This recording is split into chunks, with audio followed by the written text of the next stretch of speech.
They needed. Thank you, Andrea. Peyton Manning, his team will get the ball. Archie and Olivia looking on from their suite. And here was the end of the anthem just a couple of minutes ago. The two of them on the respective sidelines, a little nod to each other. And now it's time for football. Not exactly like two heavyweights in the middle of the ring, huh? Just kind of, I got you, bro. Devin Moore to run the kickback. Lawrence Tynes to put it in the air, and away we go from Indianapolis. Moore from the goal line out to the 20-yard line, and as you know, as the ball comes loose, but after the pop was made by Jarris Wilkerson, here's the Indy offense. Peyton Manning, University of Tennessee. Joseph Adai, Louisiana State. Reggie Wayne, the U. Pierre Garçon, Mountain U. Austin Collie, Brigham Young. Dallas Clark, University of Iowa. Charlie Johnson, Oklahoma State. Jamie Richard, Buffalo. Jeff Saturday, North Carolina at Chapel Hill. Mike Pollock, Arizona State. Ryan Deem, Northern Illinois. That offensive line's had a lot of injuries. They were banged up in preseason and didn't protect Manning very well last week. They'll go right to the air, and this is Garçon making the catch and picking up 12 yards, so they start with an immediate first down. And of course the Colts, as you know, for years under Manning running the no huddle. The no huddle can mean they'll either snap the ball within 5 seconds or sometimes just let the play clock run all the way out, but they want to keep the Giants from making defensive substitutions. Peyton, who has started every game since his first game as a rookie in '98, throws again, and this time on another slant, they pick up another first down to Reggie Wayne. So he goes to Garçon on the right, he goes to Wayne on the left, and just like that, a pair of first downs. If you ever watch the Colts, you know this play. Here we go. It's the one in the Super Bowl that ended up getting intercepted. Reggie Wayne with a little more high-speed version of it, and we're getting a little more high-speed version of this no huddle too. They're going to try and wear the Giants out. From the 44-yard line. And out of the ground, here is a die. And the one thing, Chris, that Indianapolis is looking for still is that running game. Last week, of course, they were behind the entire game. Adai carried 10 times for 44 yards, but it's hit and miss with their running game. Yeah, and if you want to slow down a good pass rush, which certainly the Giants have, the best way to do that is to run the football. They only got 10 tries, but they did average 4.5 yards per carry, so they would take that here tonight. You can see last year last in the league in rushing yards per game, but they did get to the Super Bowl. 2nd and 9. Manning will swing it out. Adai makes the catch, and then Adai is able to stay in bounds. Jonathan Goff shoving them out just shy of the first down. The Giants defense. Matthias Kiwanuka, Boston College. Justin Tuck, Notre Dame. Barry Cofield, Northwestern. Osi Umenyiora, University of Troy. Michael Bowley, Southern Miss. Corey Webster, LSU. Deion Grant, Tennessee. Antrell Roll, the U. Kenneth Phillips, the U. Aaron Ross, the University of Texas. Terrell Thomas, USC. Nickel and dime package. The Giants like to line 3 ends up front. Meanwhile, out of the eye right now, you've got Eric Foster, the fullback, the lineman, and he's going to lead the way for Adai, and Adai cuts inside of Foster's block, and that's Indianapolis' 3rd consecutive first down. And as always, Jeff Saturday coming off the knee injury, the center, right in the middle of your screen. You know who the center is. I don't have to circle him. He's going to just pull down the line and just manages to push his man, Chris Canty, right past the ball there. And boy, I tell you, they are rapid fire pace. If you've seen the Colts, they usually are not quite this quick with this no huddle. At the 45 against a pretty conventional 4-3 look by the Giants.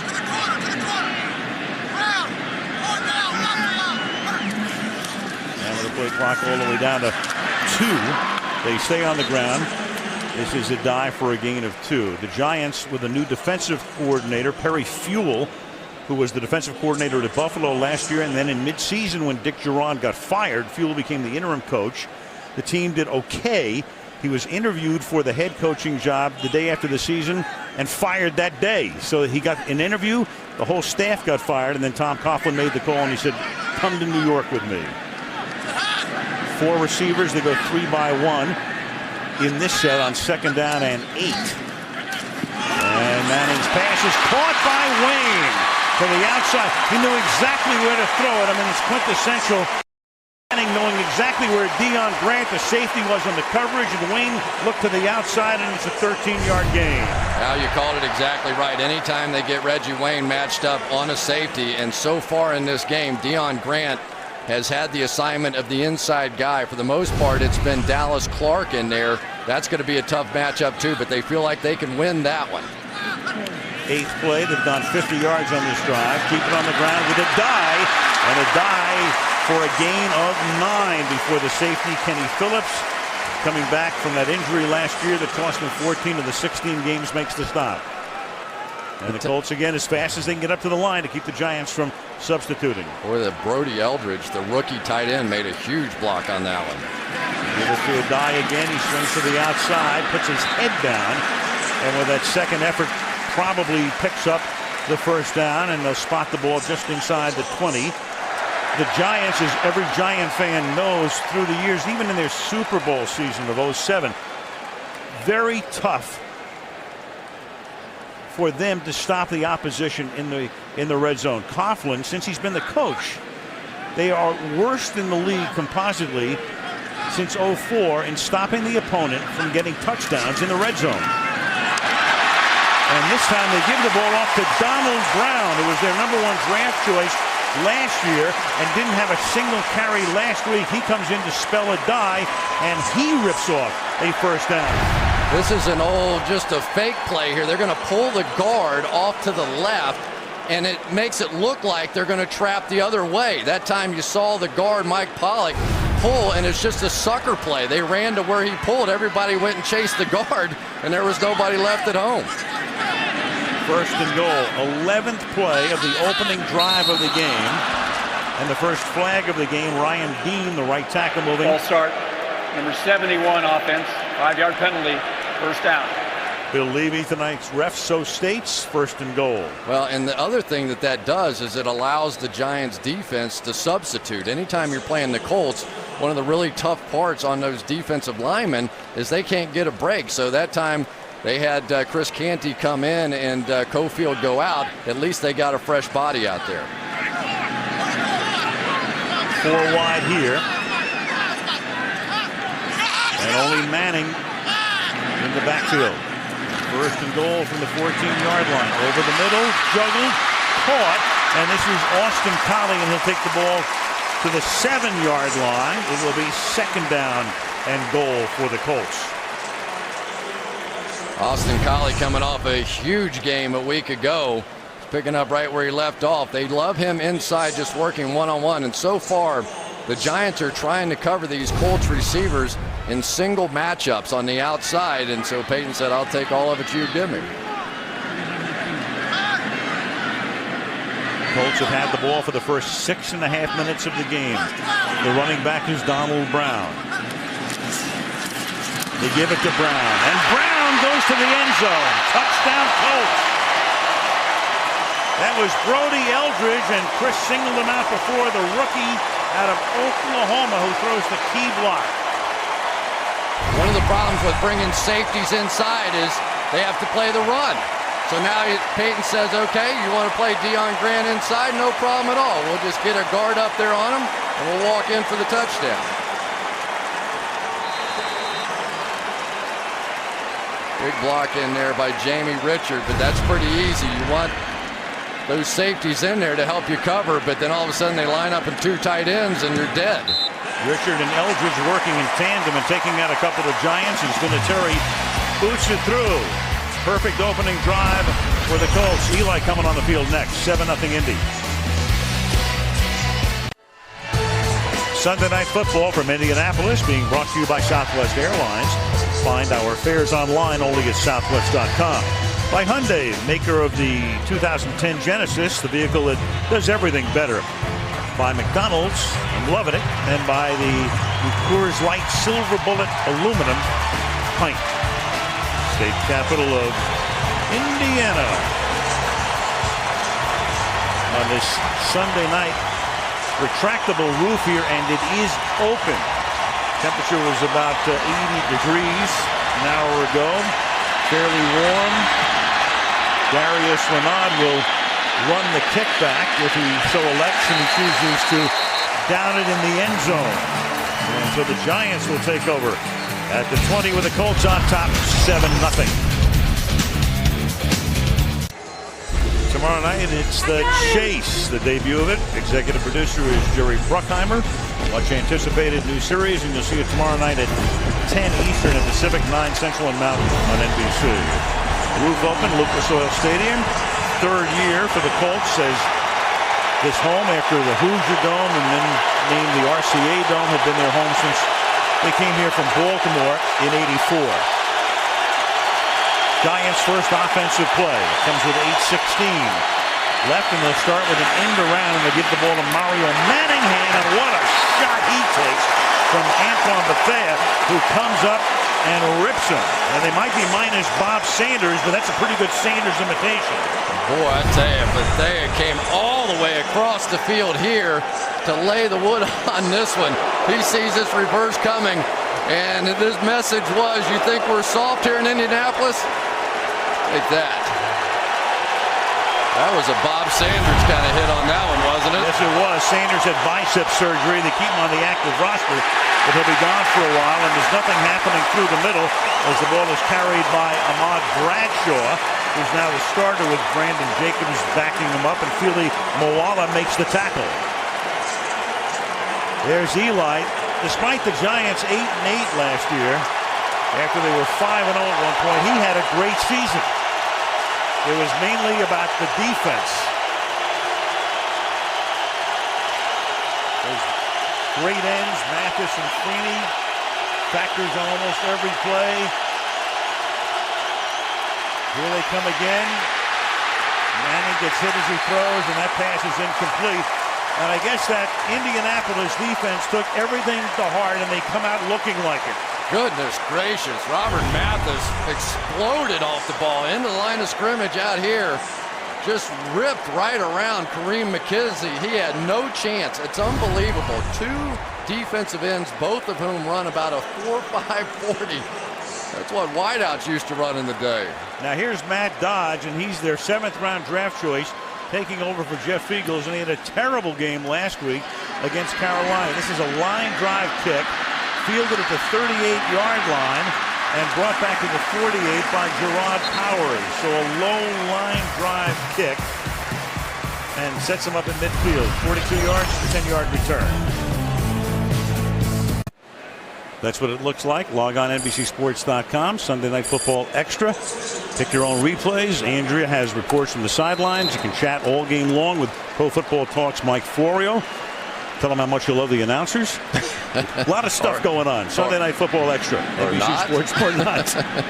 From the 48-yard line. First down. Jason Adai, the running back. And Adai will take the ball for a gain of 1. Let's go back to the Colts touchdown, Chris. Well, the Colts were out in 2 tight ends, and the Giants got stuck with 6 defensive backs on the field, 1 linebacker, and 3 pass rushing ends. And Peyton said, thank you very much. I'm just going to hand the ball off, and you have no chance. That's the problem. The matchup issues are what you face when you're playing against the Colts, and Peyton Manning's essentially the offensive coordinator out there. He can pick and choose. Colts had a 12-play drive, and the Giants then went 3 and out. Play action. Manning slides to his left as he does so brilliantly, and then of all people, Wayne drops a perfect pass. Stop the presses. 3rd and 9. Well, for Reggie Wayne, this one might have gone the distance here. He makes a great move at the top of this route, facing this 2-man coverage, which is probably the toughest coverage there is, but he got inside the safety, and if he hangs on to it, he had some space there. But Peyton Manning did a great job on that one, just sort of eluding that pass rush. And he's not a very fast guy, but as some of the Giants were telling us, it's like he has eyes in the back of his head. He can just feel what's coming at him. 3rd and 9.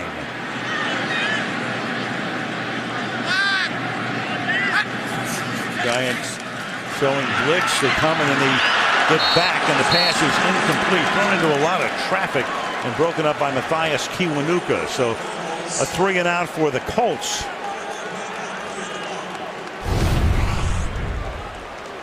Matthias Kiwanuka coming off the edge. Rosie Umanura there is going to get some pressure around Charlie Johnson. And one of the things that Charlie Johnson's trying to deal with an injured foot. And so they're going to try and help all they can with him. But that was a good series defensively for the Giants on that one. They needed to get off the field. Pat McAfee comes off a good rookie year, second-year punter. And that is fair caught at the 14-yard line with a flag. Darius Renaud picked up from Minnesota recently, and the hold here is against Indianapolis.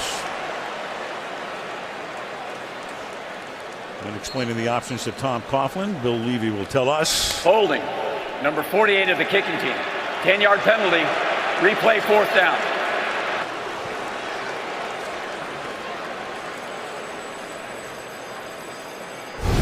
Justin Snow, the center, is the one that's going to be called for the hold. You can find him. He's the one with the ball in his hand. There it is. Grabbed inside the shoulder pads there.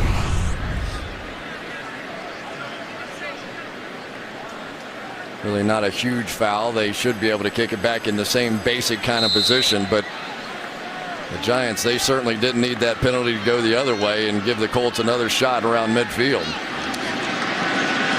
And McAfee this time sends it to about the same spot, 12-yard line, and then Renaud gets bottled up. So winds up at just about the same spot as before the penalty.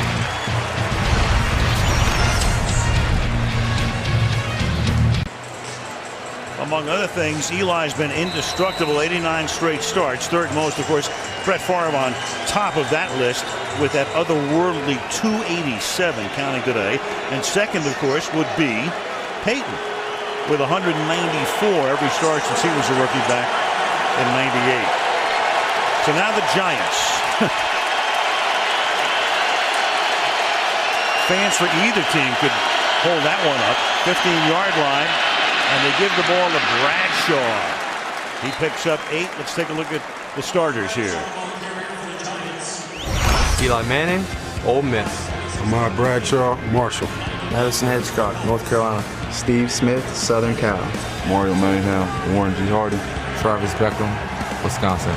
Dave Deal, University of Chief Illinois. Rich Slavert, Western Illinois. Sean O'Hara, Rutgers University. Chris Snee, Boston College. William McKenzie, Penn State. And Beckham starting in place of the injured Kevin Boss, hurt last week, but hopes to be back next week. And now Manning on second and short, going deep for Smith, and the coverage is perfect. Antoine Bethea with the coverage, and let's take a look at that Colts D. Robert Mathis, Eastside, Magnet High School. Daniel Muir, Kent State. Pee Wee Moore, Southern Cal. Dwight Freeney, Syracuse. Philip Rivers, Georgia Tech. Gary Brackett, the Auburn.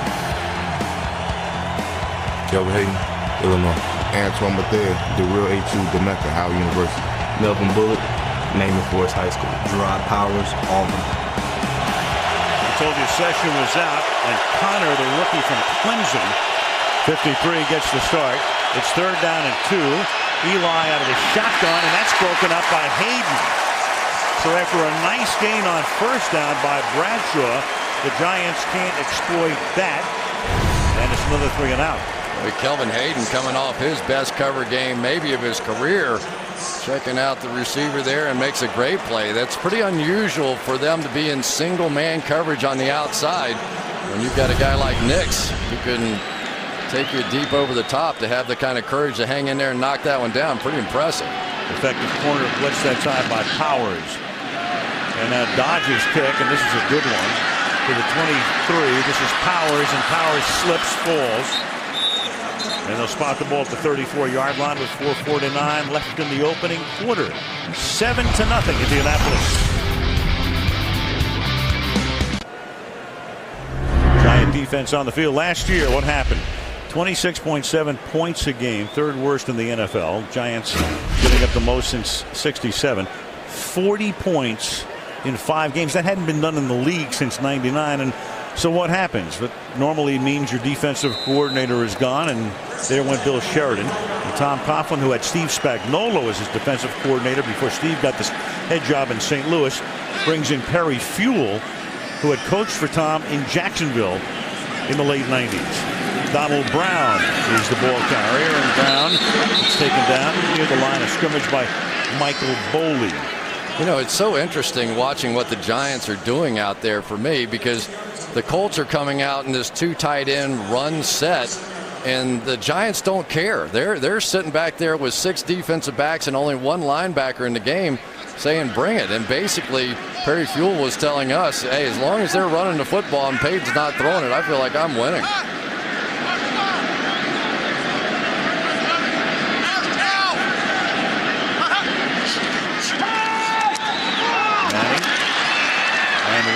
Slung down at the 41-yard line. Terrell Thomas. Peyton Manning wearing that sleeve on his left arm. He played with a pinched nerve in his neck last year, and then he had a procedure done during the offseason, so as a precautionary measure he wears that sleeve on the non-throwing arm. And he got hit a ton last week against the Houston Texans. They got to him about 10, 12 times, and this is a guy that was only sacked 10 times all of last season. And as you can see, they got to him 15 times. They hit him and knocked him down more than half of those times last week. So that offensive line had to button it up, and they certainly did on that first drive tonight, 3rd and 4. And they give him time here as he steps up, and the pass incomplete. Good coverage by Grant on Clark. Crowd wants a flag, won't get one. 4th down. That's the matchup, the new safety, Deion Grant, and he's been doing a nice job on Dallas Clark on the outside. Peyton knew right exactly where he wanted to go, but Grant had that one completely blanketed that time. Beautifully done. I tell you, if they can get one guy to take away Dallas Clark, we're going to be way ahead of the game tonight. Crowd saw the replay, still wanted the flag. Still don't get him. Didn't deserve it. No, right. Here's McAfee's punt.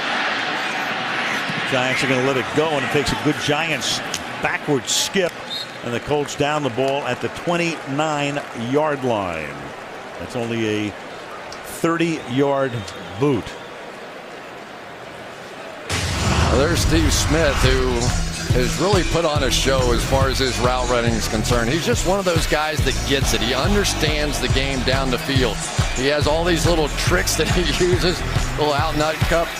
This is the one I like here, is the go route. He's not the fastest guy, but watch him get on the good side of the defender there. He's going to put his body between the ball and the defender, and even though he may not be able to outrun everybody, he understands the concepts. Over 100 catches a season ago, broke the team record by something like 25 passes. Great year last year. 107 total. Now Brandon Jacobs gets the ball. And what the Giants have done this year is it used to be Jacobs starting, and then it was Bradshaw coming in, and then a couple of years ago they had Derek Ward. They had Earth, Wind, and Fire. Ward gone last year. And now what you have is Bradshaw as the starter, and he comes back into the game here, and Jacobs backs him up. I was really surprised on that last drive. They hit him with a run on the first down for 8 yards and go pass. The vulnerability of this Colts defense is running the football right at them, and they kind of let them off the hook last time. Double tight end set with Boss out. The other tight end is Bear Pasco. It's activated this week, and on 2nd and 7, that pass is caught out in the flat, and that is Travis Beckham. And Beckham is met by 5 Colts, including, well, Dwight Freeney that time put the pressure on the quarterback, and then 5 Colts are there to make the tackle. Yeah, Freeney's first spin move of the night here working against Deal. And one of the problems these linemen have is on that spin move is they're so used to playing when they get their hands engaged on that defensive end, they can maintain contact. But that spin move, they lose contact, and it kind of freaks them out a little bit. They don't know what to do next.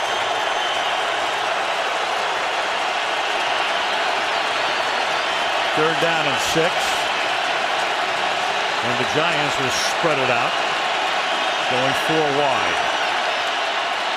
And over the middle, that pass is incomplete. And Hayden is there, and this time he's going to get flagged for it. Hakeem Nicks, he of the 3 touchdown receptions against Carolina last week, and with a balky ankle, with the coverage too tight. Pass interference, number 26 defense. First down, spot of a foul. Too tight and illegal. Hayden. Well, it was great coverage by Hayden. The problem is his back arm, you'll see him out here, his back arm is going to wrap around Nicks. and he's going to get a little twist. So when that arm gets hooked around and they see the shoulders of the receiver turn, they're going to make that call. That arm on the back arm was what tipped off the officials there. Took over 13 minutes for the Giants to get their first down of the night. And Eli buying time, and he'll run that ball right into the New York bench. Chased out by Daniel Muir, the tackle.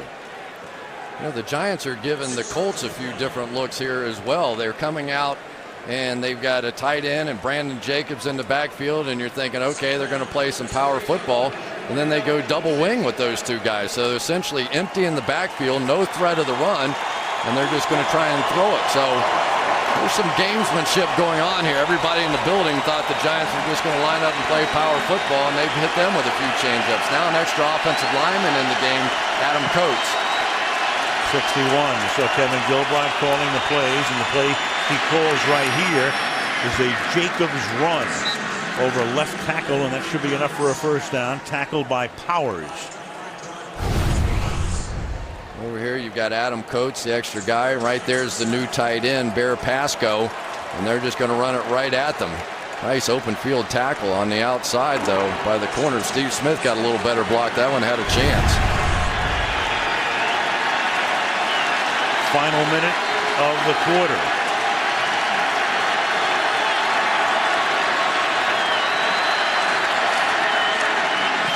Jacobs to the 42. A little attrition with Jacobs, who was such a dominant force a couple of years ago, but he plays so hard, he hits so hard, and he gets hit so hard.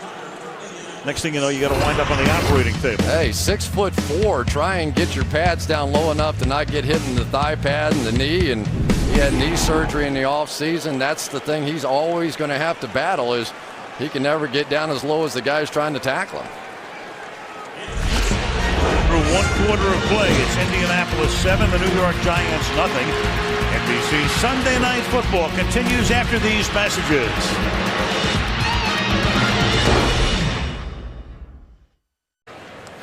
Mama Manning finished texting, and we're ready for the second quarter in Indianapolis. Al Michaels, Chris Collinsworth, Andrea Kramer. Sunday Night Football. The Colts took the opening kickoff and went down the field 80 yards in 6.5 minutes. And now we've settled down at that point. From that point on, and it's second down and 10. The Giants have the ball at the 43-yard line of the Colts, and Bradshaw's back in the game, and he'll take the ball to the 40-yard line. Chris, we were talking about Eli and Peyton, and we talked to Eli last night. You're more like your mother or your father? He said, Mom. No question about that one. Plus, he loved telling the story of how Mom came to his defense in a Little League baseball game where she came out and the coach wanted to chew out Eli, and Mama Manning put the car in reverse and went back and had a little conversation with that coach. Said it wasn't like her very much, but it was sure enjoyable to watch. A little bit of the blind side. But that's what mothers are for. Absolutely. 3rd and 7. And Eli escapes. Look to pack it in and then throws it away. Running to the sideline. Ain't nobody there. And Dwight Freeney is there to make sure that there was no Giant completion. How do you stop this guy? Dwight Freeney this time is going to line up just the inside here and make this move. And this is like the Super Bowl escape. Somehow or another, Eli gets out of that one and is happy just to throw it away. I tell you, all these guys on the Colts defense can run. They're going to have to start blocking Dwight Freeney here. It's going to be a long night for Eli and Mama and Papa Manning, too. And Dodge coming off a day to forget last week, but kicking much better tonight. And in this particular case, the ball gets down at the 1-yard line by D.J. Johnson. So they were ready to run him out of Dodge last week, no pun intended. And tonight, he looks like a guy that they drafted to replace Fiegels. Yeah, they were hoping. They said he has all kinds of talent. Here's Johnson making a great play. Now, if he falls into the end zone, he's got a problem. Smart enough to dunk it back out. It's sort of like a basketball play. If your foot touches the line when you have the ball, then you're out of bounds. And if you can keep from doing that, then Dodge is happy, isn't he? That's a look of relief right there. He was one more shank away from being on the streets. Colts pinned. They spot the ball at the 2-yard line. Adai is the back. And here's Joseph. And he'll give them plenty of breathing space as he takes the ball out to the 10-yard line. Kenny Phillips, the safety, comes up to make the tackle after a gain of 9. Even down on the goal line, the Giants are staying in that 3 defensive end look. So Peyton Manning showing a lot of patience. I'm not sure that he would have played this game. Here he has all the emotion of playing his brother and all that. And Kenny Phillips is shaken up on the play. Well, that's the last thing they want to see because he is so valuable to that defense. I don't have to tell you if you're a Giant fan. Log on to NFL.com/game rewind. You can relive every big NFL moment. That's the spot right there. So Phillips assisted off. 2nd down and 2 now. And the Colts give the ball to Adai. And Adai really pounded Phillips on that last play.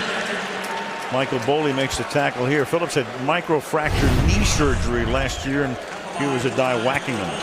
Well, and one of the problems because of that surgery, they really were trying to protect Phillips during the course of the preseason. So he probably only played 15 snaps in a couple of games, and he hasn't had much contact and probably hasn't had a whole lot of experience tackling since that surgery. Michael Johnson comes in that spot. Keep it on the ground with Adai, 3rd straight run. One of the reasons the Giants, of course, had to go out and pick up guys like Deion Grant and Antrell Roll was the fact they didn't know about Phillips. And they didn't know, as Tom Coughlin was saying to us last night, you know, we had to go do that as insurance. Now, he looked great last week, but there he is on the sideline right now. Yeah, and it fouls up their game plan a little bit because he was such a big part of it. He has great coverage ability, and they could bring him down and cover a tight end or cover one of the wideouts. And now I'm not so sure with Michael Johnson they're going to feel that same way. 2nd and 3. And Manning will throw, and that's going to be caught on the outside. And that's Clark, who had 11 catches last week in Houston. The great tight end. Dallas Clark, of course, a tight end who is a pass-catching tight end. He's been doing it for years. I mean, they've had Marvin Harrison and Reggie Wayne and others here, but it's Dwight Clark year after year after year who is really Manning's insurance policy. Dwight Clark, well, Dallas, either Clark. Dallas Clark. 1st and 10, the ball at the 24. And Adai again. And Adai with a big run, so no running game for the Colts last week, but a very good one tonight. They've already fed him the ball, and that's a 12-yard gain, 10 times 46 yards. And here's what happens when you end up with a defensive back out here. They simply run the football and let a big tight end, Dallas Clark, go down the field and block. Umanura tried to jump inside, and that's what created the lane to the outside. 4 minutes into the quarter. 66 rushing yards tonight.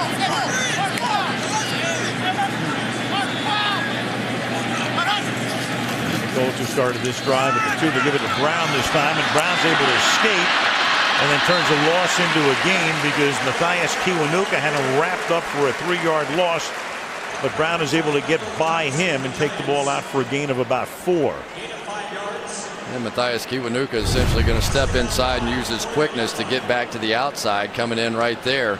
But you heard Peyton yelling just before that there's 34, there's 34, basically saying they still have a safety and not a linebacker in the game, so I'm going to keep running it. 2nd and 5, and again they'll feed the back. This time it's Brown who scored the game's only touchdown on the game's first drive. Antrell Roll makes the tackle, and the Colts have moved from the 2-yard line to midfield. You know, one thing you still have to do, though, is you've got to take care of these big guys inside, and Jeff Saturday and Jamie Richard that time got that part of the job done. But now they're starting to get offensive linemen down on those safeties, and it's effective. Play fake. Manning going deep, and it's Clark making the catch, running away from Ross. Touchdown.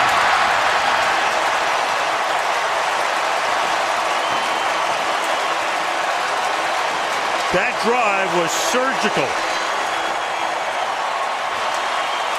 Run, run, run, play fake, get Clark loose, 98 yards, and up by 2 touchdowns. Well, and plus now your safeties are starting to play the run.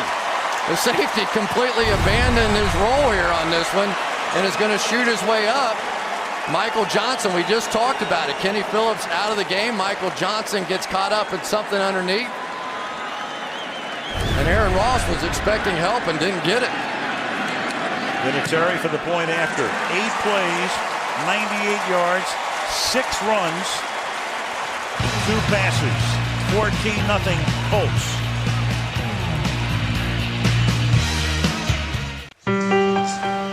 The brothers Manning. 1976, Peyton was born. 81 for Eli. Both went to the same school in New Orleans. And then, of course, Peyton to Tennessee. Eli to Mississippi, where Dad played.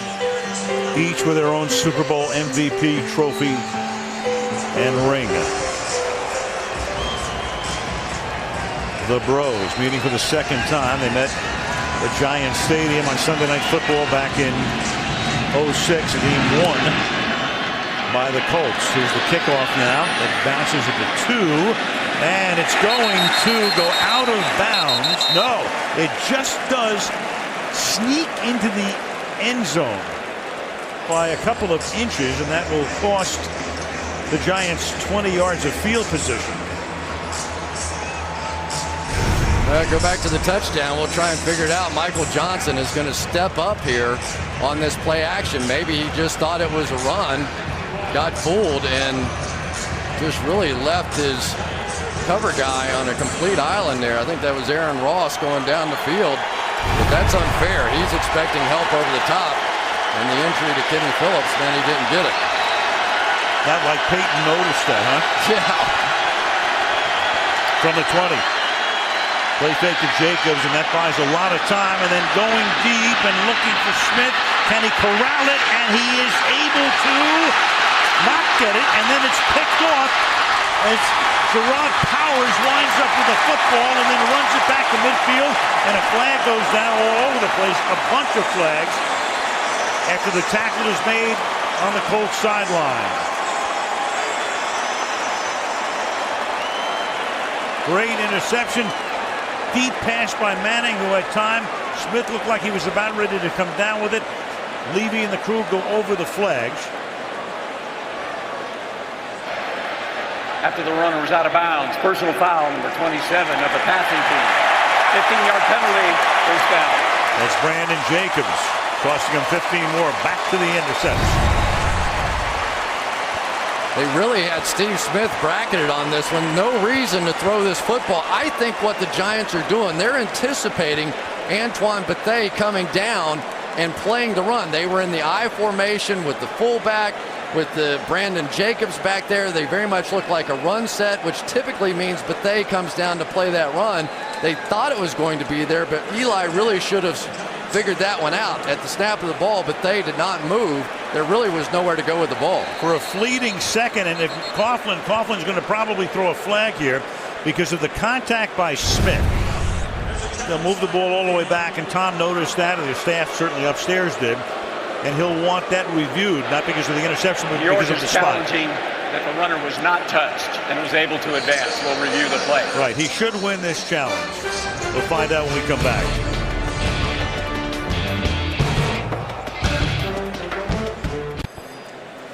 Tom Coughlin should win this. The key on this play is when does Powers have possession? Because he's clearly contacted by Smith. Smith can't hold on to the ball. 2 other Colts are there. Powers is the beneficiary, and Powers has to have possession. It's clear that Smith is the guy who makes the contact to send the defensive back to the turf, but the key is that he has possession of it, which he appears to have right there, even though the ball's moving around. Here comes the call. After reviewing the play, the intercepting player was contacted by a New York Giant player at the 23-yard line. With the clock operator put 9:26 on the game clock, we will enforce the 15-yard penalty for the late hit out of bounds. It'll be Indianapolis ball, 1st and 10. New York Giants will not be charged with timeout. So that at least saves the Giants a lot of yardage, but Jacobs costs them the 15 nonetheless. And with a 14-point lead, the Colt offense is coming back onto the field. For Eli Manning, he just needs to read it out. They were trying to show that they can throw the football, I guess, out here, but they really have not challenged this Indianapolis Colts defense. They've been about 50-50 so far run pass, but it has been the running game that's been more effective, and they're kind of letting them off the hook. Maybe it's the big lead, the 14-point lead already. They're trying to take some shots to get back in it, but that's not really how you beat the Colts. That challenge was worth 33 yards as it moves him back to the 38-yard line. Kenny Phillips comes back into the game. They'll start on the ground again with Brown to the 41-yard line, and we go to Andrea. Well, Al, they evaluated Kenny Phillips for a head injury. They gave him the standard concussion tests, made him walk heel to toe, obviously kept him out of that previous series, but felt that he was good enough to go back in despite the questionable designation, and he is back out there. Well, he's back in, but Justin Tuck right now needs some attention. So the great Giants defensive lineman is down on one knee.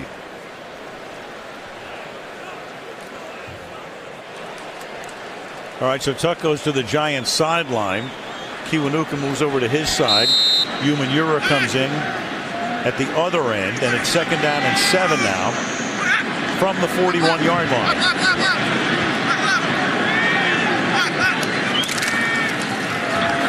Joseph Adai.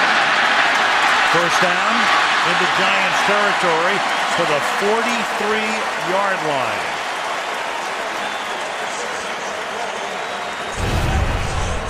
Well, you're going to see it all night as long as you get Deion Grant right there. There's only one linebacker, 4 defensive linemen in the game. The Giants knew coming in with this strategy that they were going to employ. They were going to have to be able to stop the run with just 6 guys down there. And so far, Peyton Manning has been really patient in taking advantage of it. And that Colt running game, 99 yards already halfway through the 2nd quarter. Not even. And now they're over the century mark. You know, coming into the game, so much of the story about, as Tuck comes back in, that Indianapolis offensive line. Could they protect Manning? Could they create holes for the running game? And the defensive line. And so far, they get A+ on both levels. Yeah, and Bill Polian, of course, after the Super Bowl was quoted as saying that he sort of blamed the offensive line for losing that game, and he has since apologized to all those offensive linemen, but he did make some major changes up front.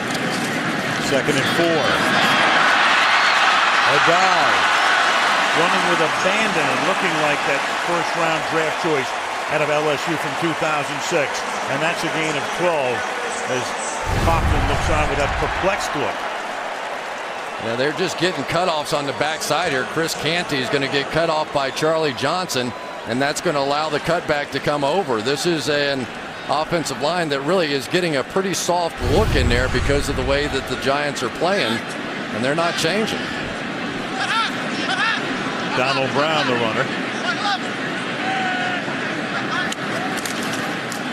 They call his number the #1 draft choice out of Connecticut last year, and he moves the pile, keeps the legs churning. Gain of 5. Perry Fuel trying to figure out a way to stop this Indy machine. Yeah, well, he put his linebackers back in the game on that one. Jonathan Goff came back in. I think Perry Fuel had seen enough of this sort of walk and bleed the clock right down the field kind of offense. 2nd and 4 at the 19-yard line. Now all 3 linebackers in. Now watch him pass.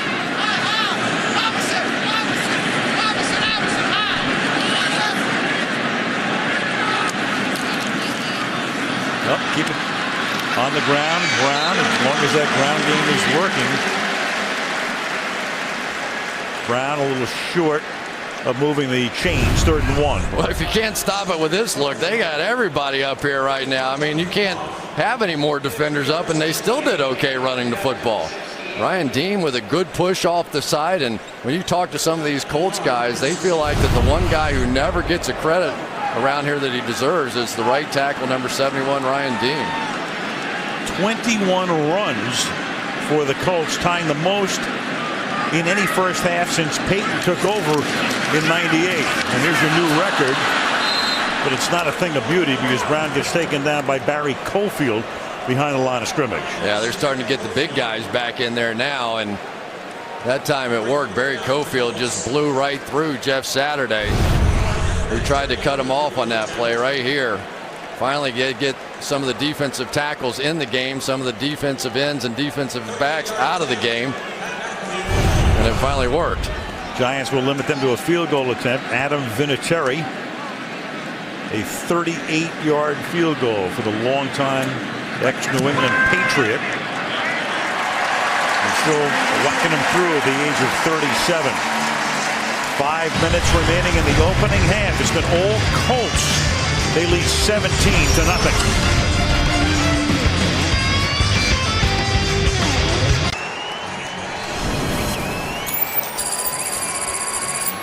If this were boxing, tail of the tape might look like that. Peyton with that one head-to-head win and a big leg up on the one right here tonight. 17-0. The Colts have outgained the Giants 233-26. Most of that on the ground, and maybe they missed our promos about this being the Manning Bowl. Maybe we should have done our promos with Joseph Adai and Donald Brown. It has been the run, run, run show so far. Indianapolis 122 yards on the ground. Vinatieri's kickoff deep into the end zone. Well, it doesn't take long to figure out that these two guys are brothers when you watch them warm up. A lot of similarities in that delivery right there. Haven't had a chance to show you as many passes during the game, so we'll show you warming them up a little bit. This has been for Archie Manning. That's his guys, man, and they put on a great camp, trained a lot of young quarterbacks around the country, and people flock to it. From the 20 is Bradshaw. And Bradshaw bounces off a would-be tackler and turns it into a 4-yard gain out to the 24-yard line. Well, it's only taken 25 minutes, but the Giants are finally doing what I thought they would be doing from the start here. They put in the extra offensive lineman, Adam Coates, go a little power football, but when you're playing Indianapolis and you're down 17, it gets tough to be patient at this point. Tom Coughlin now 7th year with the Giants, and Jim Caldwell, who took over when Tony Dungy retired 2 years ago, in his 2nd year with the Colts on 2nd down and 6. And Bradshaw again will set up the 3rd down and 3. You know, that's 3 yards, and if you're doing it at the beginning of the game, you can at least say we're getting some hits on a guy like Robert Mathis and slowing him down. Right over here, here's your speed pass rusher. Just 2 guys go knock him around a little bit. That'll slow him down. Under 4 to play in the half. The Giants need something before halftime. They didn't play a very good first half last week. Trail played a great second half. But they dug a big hole tonight, 3rd and 2. And that play clock down to 1. And Eli tries to call a timeout. Did he get it? No. Offense, 5-yard penalty, 3rd down.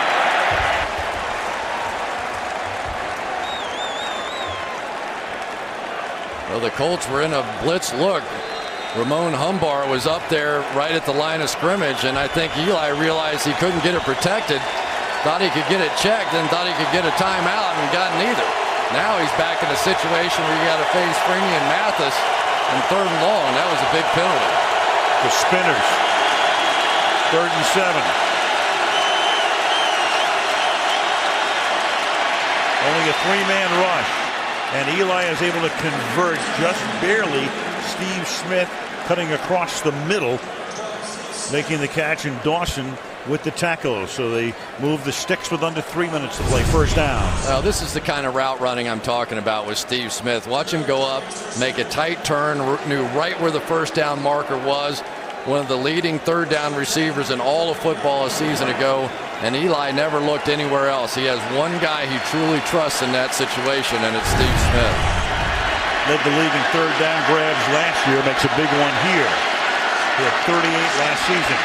And cutting it back is Bradshaw, and he runs into his own man Smith, dislodges his helmet, gets tackled by Hayden and Bethea. First down. Yeah, and that time they go to add the extra offensive lineman in, and then Bradshaw starts cutting that thing back against the grain. When you're playing against this Colts speed defense, you've got to use that cutback. Those guys flow so fast to the football. If you allow them to just turn it into a track meet, you'll never catch up with them. Can they get a play off before the 2-minute warning? They can. Here comes Mathis. He gets the pass away. It's caught by Bear Pasco, and at the 1:54 mark, we have come to the 2-minute warning in Indianapolis, with the Colts dominating the first half, 17-0. Toyota halftime show coming up at the break. Jets with a come-from-behind win against the Patriots. Dallas and Minnesota upside down. At 0-2, Tony and Ronnie will break down the first half. Second down and 3. Giants have all of their timeouts left. And they give it to Bradshaw, and he gets bottled up short of the first down into Colts territory. Line of scrimmage 48. It'll be third down and 1. There's plenty of time here. You don't have to go crazy. All 3 timeouts remaining. Just work it. If you want to run the football, run the football. And Eli's going to lose the ball. It's the old sack fumble. And Levy will see who came up with it. That's Robert Mathis who comes in. And at least the Giants are able to retain possession. Even though for the moment Eric comes up and says, hey, we've got it. Robert Mathis was just gone by the time Kareem McKenzie got out of his stance. And now the other official comes in and rules the ball to be recovered by Indianapolis. Indianapolis player recovered the fumble. All right, originally you saw Levy wind the clock, which is an indication that the offense recovered the ball. And then the signal is made after he winds the clock that the ball was recovered by Indianapolis. So Foster does come out of it, and on a delayed call, of course, the Giants will take a very close look at this to see if they can win a challenge. But how in the world do you see who really recovered the ball? Of course, they can't challenge it anyway, but upstairs they will take a look at it. The replay booth is going to take, and that's what Tom is saying. Why don't they stop it and take a look at this thing? I can't stop it, but they can. And Eli was wanting the tuck rule. He was saying, I think my arm was coming forward. And maybe they will stop it from upstairs. Last 2 minutes of either half, no challenges. It has to come from upstairs. The clock's going to remain at 1:07. All right, that was all about the clock. Levy had wound the clock before the change of possession had been designated. And Jim Caldwell wanted to make sure they get the appropriate time back on the clock. Check. From the 45 now. Five man. Safe. Brown. Pickup of 2 to the 43-yard line. Under a minute to go, and the Colts trying to pad their advantage here, have all of their timeouts. And over the middle, and that is caught, and Wayne is able to escape and picks up a first down. Tuck goes downfield to make the tackle, and the Colts will spend their first timeout. And Sunday Night Football from Indianapolis is being brought to you by Verizon, the official wireless service provider of the NFL. By Mercedes-Benz. Experience truly great engineering today at your authorized dealer. by Subway restaurants. Build your better breakfast and grab lunch to go too. And by the new Coors Light Silver Bullet aluminum pint. Take a look at the play again with Manning, with Eli, that is. Let's see if there was any tuck to this one or not. Is his arm going to be coming forward, and is that what causes the ball to come out? You know, he does pump it once, but then he reloads it. It only counts if it's going forward. See, now he gathers the ball again. That's a good no call by the official. That was definitely a fumble.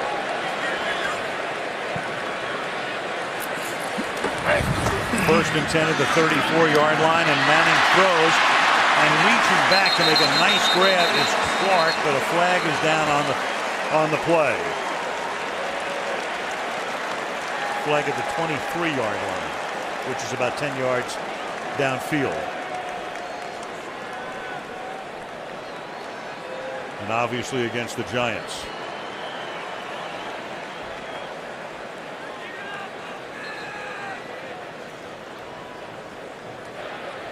Holding.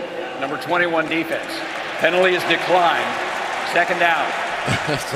It's amazing when you can't even hold Dallas Clark and cover him. Kenny Phillips is one of the great athletes in the game.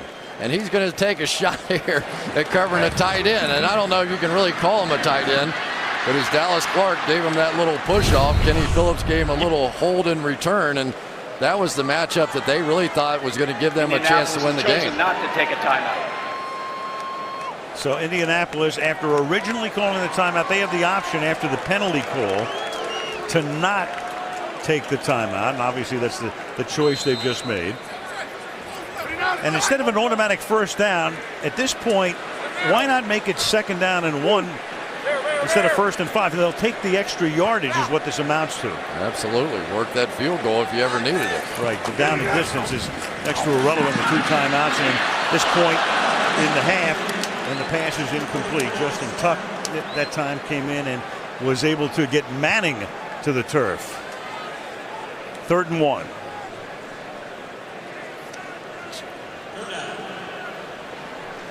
A Giant victory right now, limiting them to a field goal attempt with a half a minute to go. Ball at the 25-yard line.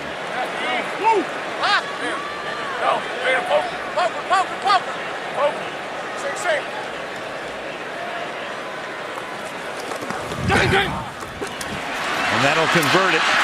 And Ross will run Collie out of bounds, so they don't even have to use a timeout.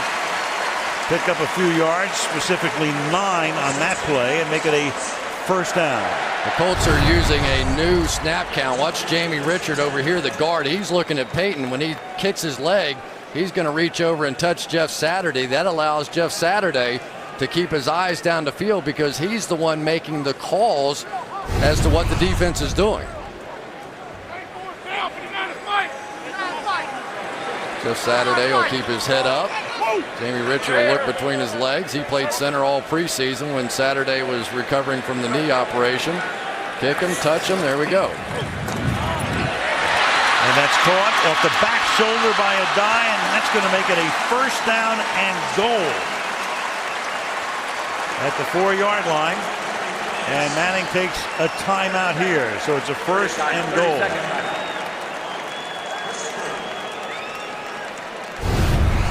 So many times the best option when you get a blitz, they're going to bring a blitz right in here. You get a blitz, forget trying to block him, let's just get him out. So then you get Joseph Adai out, and there's nobody really there to cover him. Michael Boley kind of took a shot at it. But this is surgical, Al. This has been quite some show here by the reigning MVP, Peyton Manning. There's Clyde Christensen, the new offensive coordinator. Tom Moore is now in an emeritus role. Moore gave Clyde his headset and a carton of Marlboros, and he said, take over. For Clyde Christensen, he was telling us the other day, he's like, you know those little text things where you type in the first couple of letters and it sends out a long message? I can't get the first syllable out, and Peyton's going back in the huddle going, I got it, leave me alone. Because I don't know whether to finish the play call or not. First and goal, the ball is at the 3.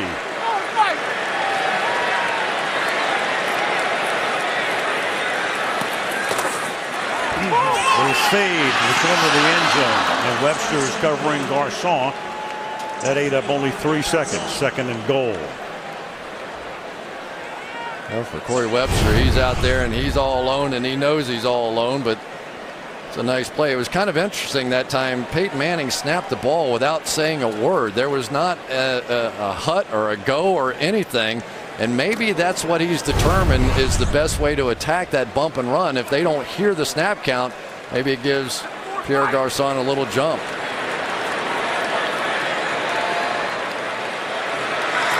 Second and goal. Manning's going to roll left, caught. Tolly, touchdown.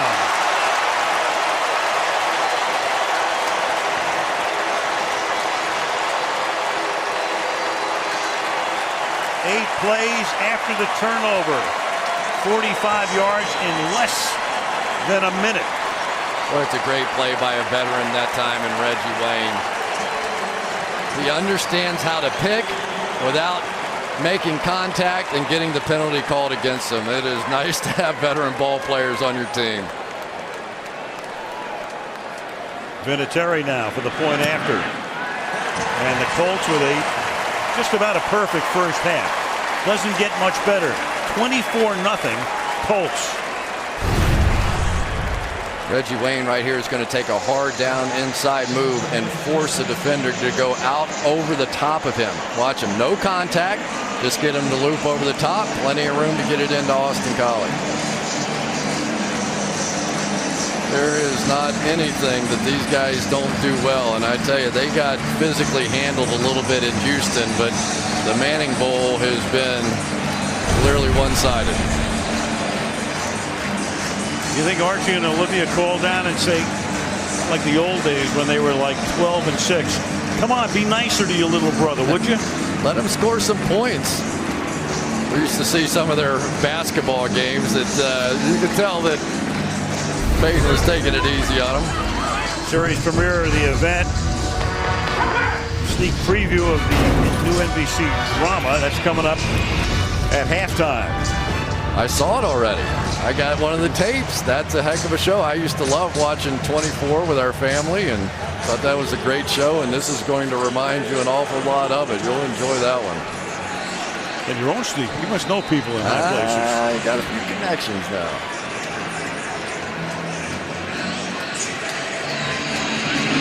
Pat McAfee will kick off and sends a grounder down the middle. And fielded at the 19-yard line by Renaud, and he'll bring it back to the 25-yard line. And one more kneel down will probably take us to the break. And defensively for the Giants, this is kind of a nightmare. You know, they thought they had solved a few things. They pick up Antrell Roll, get Dion Grant, come up with some veterans like a Keith Bullock, and okay, we're feeling good about ourselves. And now you come in here and you play the master and you're down 24 points in the first half, and it doesn't feel so good anymore. Giants will get the ball to start the second half. Well, they're not lining up in a kneel-down formation. I say that because of what we saw last week at the end of the first half. See how fast Dallas took a knee at the end of the first half today against Chicago? I did. Now, this isn't a kneel-down, but it's the next thing. It's the first cousin. That's the way the first half will end, and then Bradshaw puts it on the ground. Just what they needed. That is the end of a first half to remember for the Colts and to begin for the Giants. 24-0. Coming up next, the Toyota halftime show and a sneak peek at the new drop of the event. Coming up next. It's what's played for Sunday Night Football. All eyes on us tonight.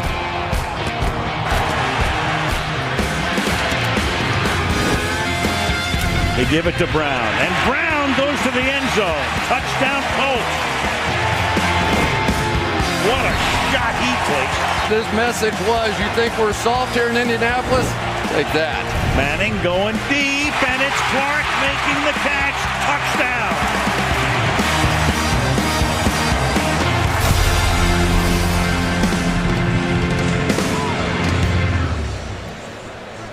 All Colts as we go to the second half. Al Michaels, Chris Collinsworth, Andrea Kramer, Lucas Oil Stadium, Indianapolis.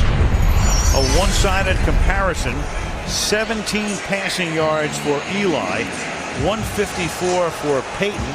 Time of possession is 19 minutes to 11 for the Colts, and 278 yards to 69. So about a 4-to-1 yardage ratio, and the scoreboard reflects all of that. This time the numbers don't lie. Not this time. Darius Renaud will run back the kick unless McAfee puts another one into the end zone, which he does. And he's going to come out anyway from about 7 yards in. And the man who was playing with the Vikings up until a couple of weeks ago brings it to the 13-yard line. Jacob Tammy makes the tackle, and let's check in with Andrea. Well, Al, Tom Coughlin very talkative at halftime to me and to the team. He told them there's 30 minutes to play for pride, play your butt off. As for getting their offense, only 69 yards in the first half in sync. He said it's all about continuity. It's all about getting first downs. Now, injury-wise for the Giants, Michael Boley had an IV at halftime, and I'm told Aaron Ross will be limited in the second half with that foot injury. All right, thank you, Andrea. So let's see if Tom Coughlin can do something to get these Giants back in to the game. 13-yard line. They begin this drive. The running back is Bradshaw. See Eli checking off, and Brackett so signaling to his defense on the other side. And under pressure, is the ball loose? No. Arm coming forward, and that was Dwight Freeney. So the second half starts the way the first half ends for the Giant offense. For David Deal, he didn't know what to expect here. He's out here thinking, okay, is he going to do the spin move, whatever, and then he comes with the power and just throws him right back into Eli. That's the combination that is so deadly from Dwight Freeney. You set up and you get ready for all that speed, and how'd you like to see that? Your first pass out in the second half, Eli goes, what the heck, man? Come on, a little help out here. Yeah, where were the adjustments? Arm was coming forward, so clearly an incomplete pass. Bradshaw, the running back, they'll give it to him. And he gets tripped up. Getting a hand on him was Mathis to stop him in his tracks, and then Brackett is there as well. Short gain. It'll be 3rd down and 7.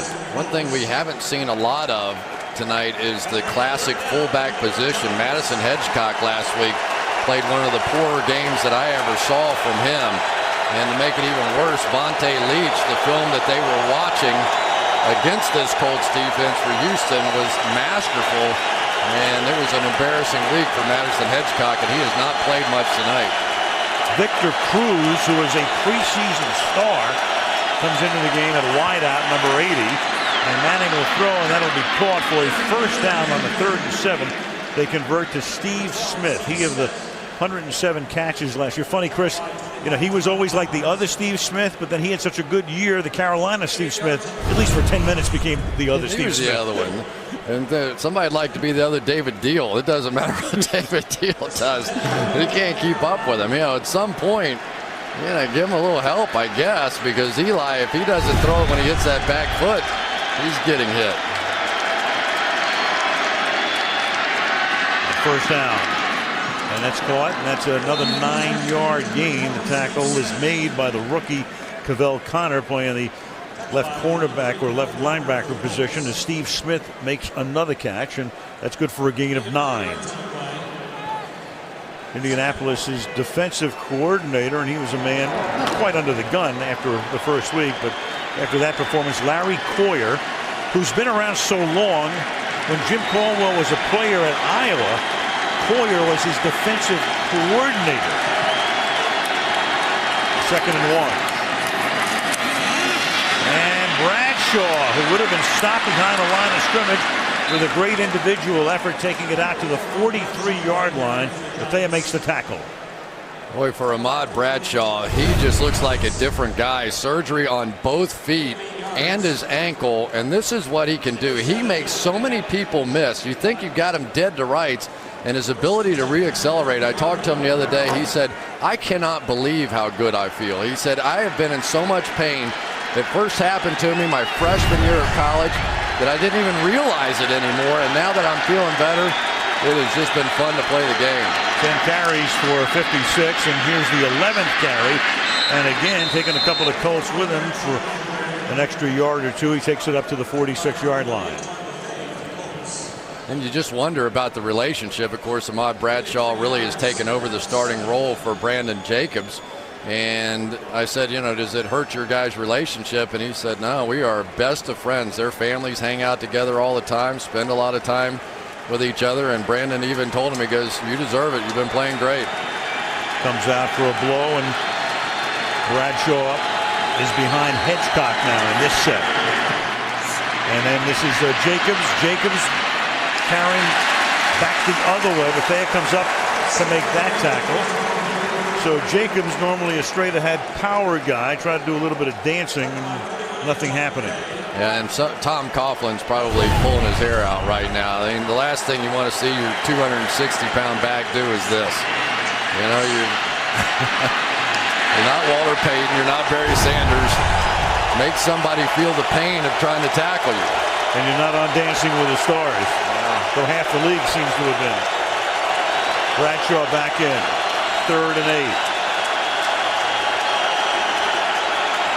60 Bs for the Colts. And they still put pressure on Eli, and he throws, and it's caught. Manningham got free, and he will go into the end zone for a touchdown.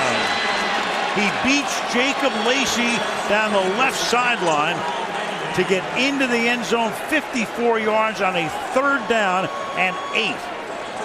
I can't believe that Eli got this one off. Dwight Freeney on the outside came just unmolested, and that was one of the few times that we've seen the Colts come up in a blitz look and actually play man coverage. You can see Beckham had his head turned looking back at Eli. Freeney had a free shot, but Manningham was so wide open he still was able to get it over the best man-to-man cover guy for the Colts. 3rd year in the league, longest play of Manningham's career, and times now for the extra point to boot it through. So the Giants with a couple of key conversions on that drive. 10:44 left in the 3rd, trying to scramble back into it. 24-7 Indianapolis. While we were away, somehow Brandon Jacobs' helmet winds up in the stands, and whoever has it doesn't want to give it back. So there's a negotiation going on as we speak to get Jacobs' helmet back. The negotiation was short-lived. Somebody went up there with a big bicep and ripped it out of that guy's hand. Negotiation over. Tines to kick off. Fielded at the 9-yard line. Devin Moore. And Moore steps out of bounds. Just did step on the chalk at the 28-yard line. Peyton sees his first action of the second half. Indianapolis 24 and the Giants 7.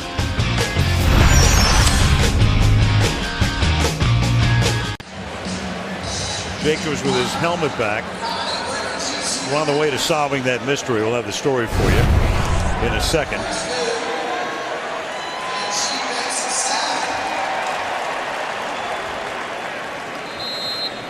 And this was after Jacobs had come out of the game. He'd done that little dance move on a 2nd down. The ball is at the 28-yard line, and here is Adai.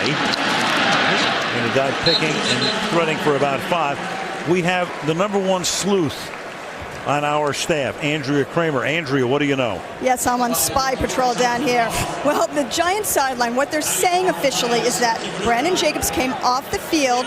He was very angry. He tried to throw the helmet against the bench. It slipped out of his hands. Of course, it went about 10 rows up into the stands. But the fans down here were pretty angry because they were afraid to get hit by it. He still yelling towards the fans, a lot of animosity. Stadium security went up there and retrieved it for him, but not before Tom Coughlin screamed at him. On 2nd down and 5, good report. Clark makes the catch, and he picks up the first down. I guess, Chris, we can surmise from that Tom was not very happy the way Jacobs ran that 2nd down play. Yeah, nobody was very happy, and I don't think. Here's what the battle looked like in the crowd, and the security finally said, enough of this debate. One guy's smiling. This guy said, forget that. Give me the helmet. But as a fan, you throw your helmet up in the stands, whether it's an accident or not, you have some rights to that thing. That's Brandon Jacobs is, he's pretty explosive. He's been hot and he's been upset, and he's showing it again here tonight. And Manning gets hit, and Manning gets sacked, and Manning's trying to step up in the pocket as Kiwanuka comes in and sacks him. Kiwanuka working against the rookie Brody Eldridge over here. And Eldridge really has played pretty well, but that time Kiwanuka, who I believe that's now his 3rd sack on the season, he's that guy they keep moving around. They've constantly taken him to linebacker, defensive end, defensive tackle, and he has to go to 2 or 3 different meetings during the week. But even though he doesn't like it so much, it is something that offenses have to deal with. Homecoming night for him. He went to school here in Indianapolis, to Kiwanuka. Now it's a die, and the die across midfield takes the ball to the 49-yard line, where it'll be 3rd down and 12. Cofield making the tackle. I'll tell you, the matchup that the Colts have been winning all night has been Dallas Clark working against Kenny Phillips. He turned him around last time. And the Giants moving all over the field. All start. Number 78, offense. 5-yard penalty. 3rd down. That's the right guard, Mike Pollock.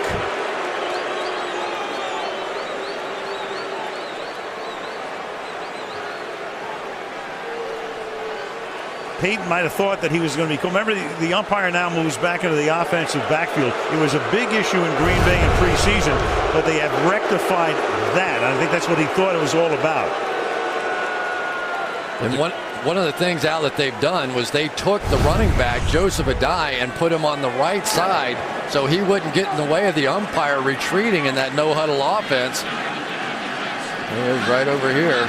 You can see they just move him over, so now when they spot the ball, he has a free path to get out of there. The umpire just has to be behind the deepest offensive player. Now they set up a screen to Colley, and Colley will get the ball to the 48-yard line. And so the Giants, who were down 24 at the half, touchdown on the first drive, and they're going to get the ball back here. As Eli gets ready to go back to work. And that was a huge defensive series right there, because now, you know, this is a game that you're still in at this point with this much time on the clock. So you can stay with the running game. Even a field goal, another touchdown, now it's out of control. But now you can stay with that game plan or get back to, I think, what they should have been doing from the beginning. And McAfee drops the nose of the ball down to get backspin on it. And it's fair caught by Renaud at the 10-yard line. Halfway through 3rd quarter, 24-7 Colts.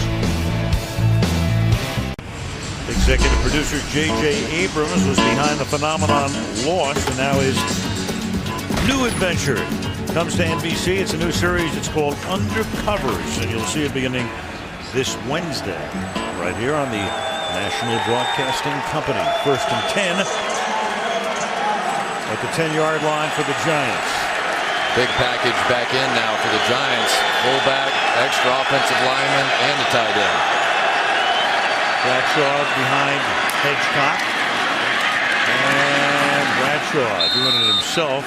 Gain of 6 yards behind Coates as well that time. It'll be gain of 6, 2nd down and 4. Well, Madison Hedgecock getting back in there now at the fullback position.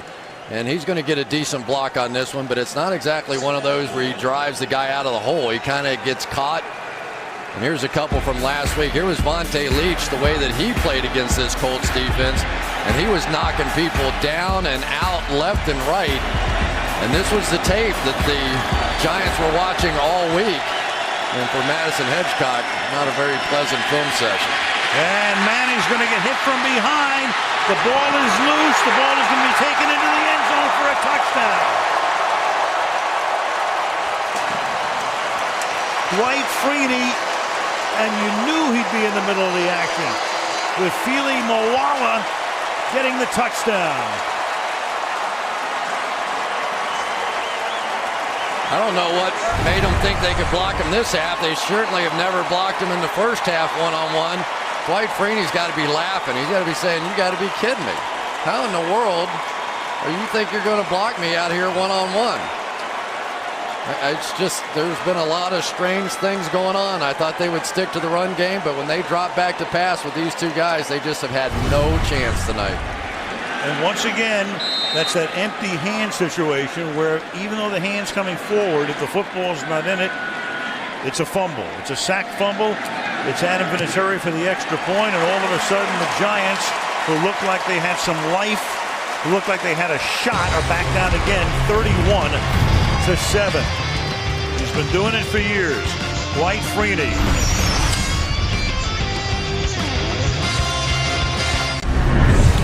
To Miami we go next Sunday night. The Jets that come from behind win today over New England. Mark Sanchez, 3 touchdown passes against the 2-0 Dolphins. Football night starts at 7 Eastern and 4 Pacific. Jets Dolphins a week from tonight. And that kick by McAfee will scoot through the end zone. Well, they are the masters of the sack fumble. Freeney and Mathis, the bookends. Even Mathis doing a lot of spinning these days. And take a look at that, especially here in Indianapolis, what they have done. Career sacks and sack fumbles. Most in the NFL. Mathis, second. Freeney, double trouble. Each one tonight. Each has one tonight. And they're both so fast, but when you put them in this building, sort of like the Minnesota Vikings and their pass rush, it's almost unfair. Because you have the tackle that has to look out at the end, and he can't hear the snap count, and these guys are beating him off the ball. So now the Giants back down by 24, give the ball to Bradshaw.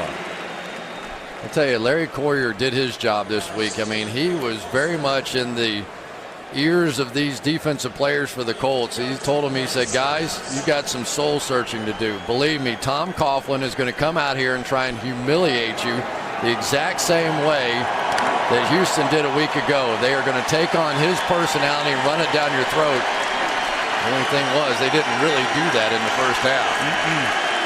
2nd and 8.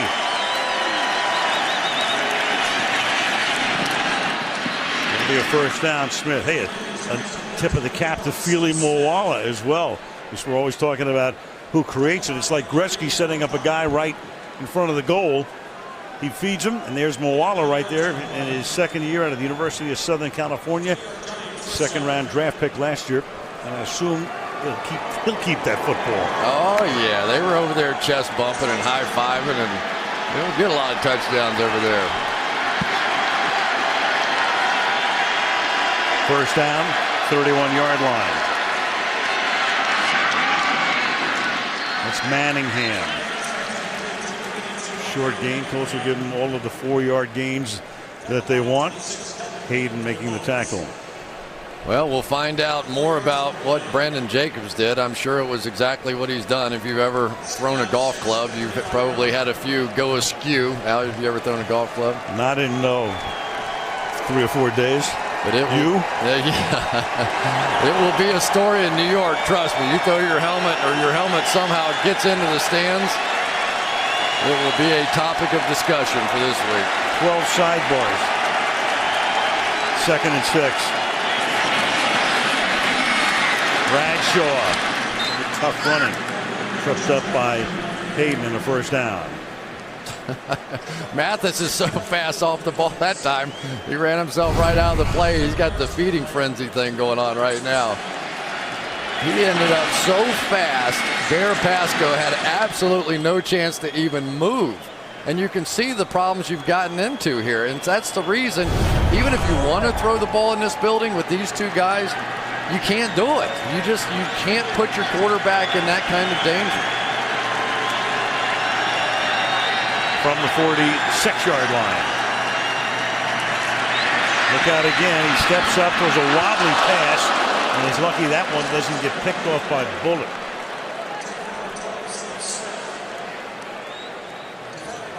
Kareem McKenzie has absolutely no chance of getting there on this play.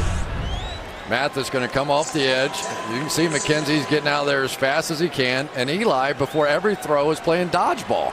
I mean, he knows one of the two of them is going to hit him, so he has to jump out of the way, and you just can't play like that. Their success tonight has been running the football, except for one big, long one over the top. To Manningham, 2nd down and 10.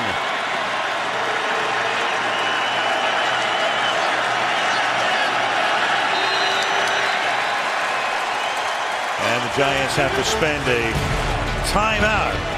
before a 2nd and 10. 31-7.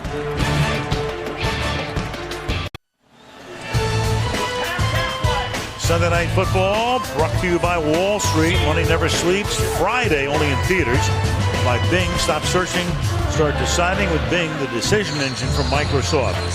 By Bud Light, it's the sure sign of a good time. Here we go. And by Toyota and the Tiny Football League. Add your Kiwi team.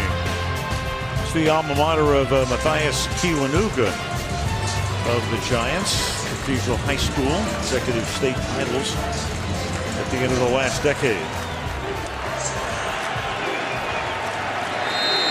Giants had to take a timeout.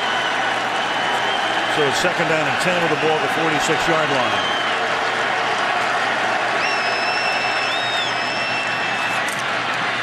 Inside draw, inside handoff. Bradshaw, Eric Foster making the tackle. I feel like we should play the call to the post watching Freeney and Mathis on the outside. they are just ripping up the field. You want to run the ball down 31-7, go ahead, take your shot. The flag is up. 3rd and 5.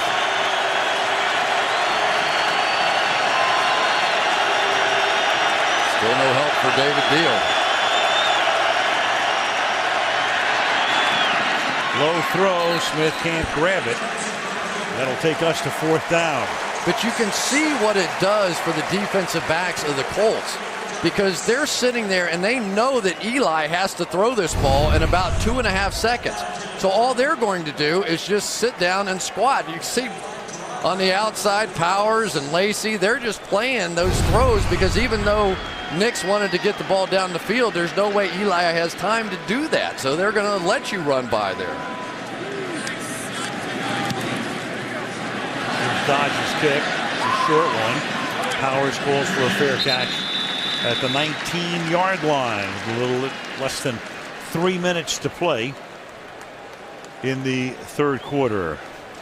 Reggie Wayne and Peyton Manning. I mean, for years it was Manning and Marvin Harrison. Then Harrison retires, and then consecutive games together. And there is where they rank completions, yards, and touchdowns. And a lot of football left for both of these guys.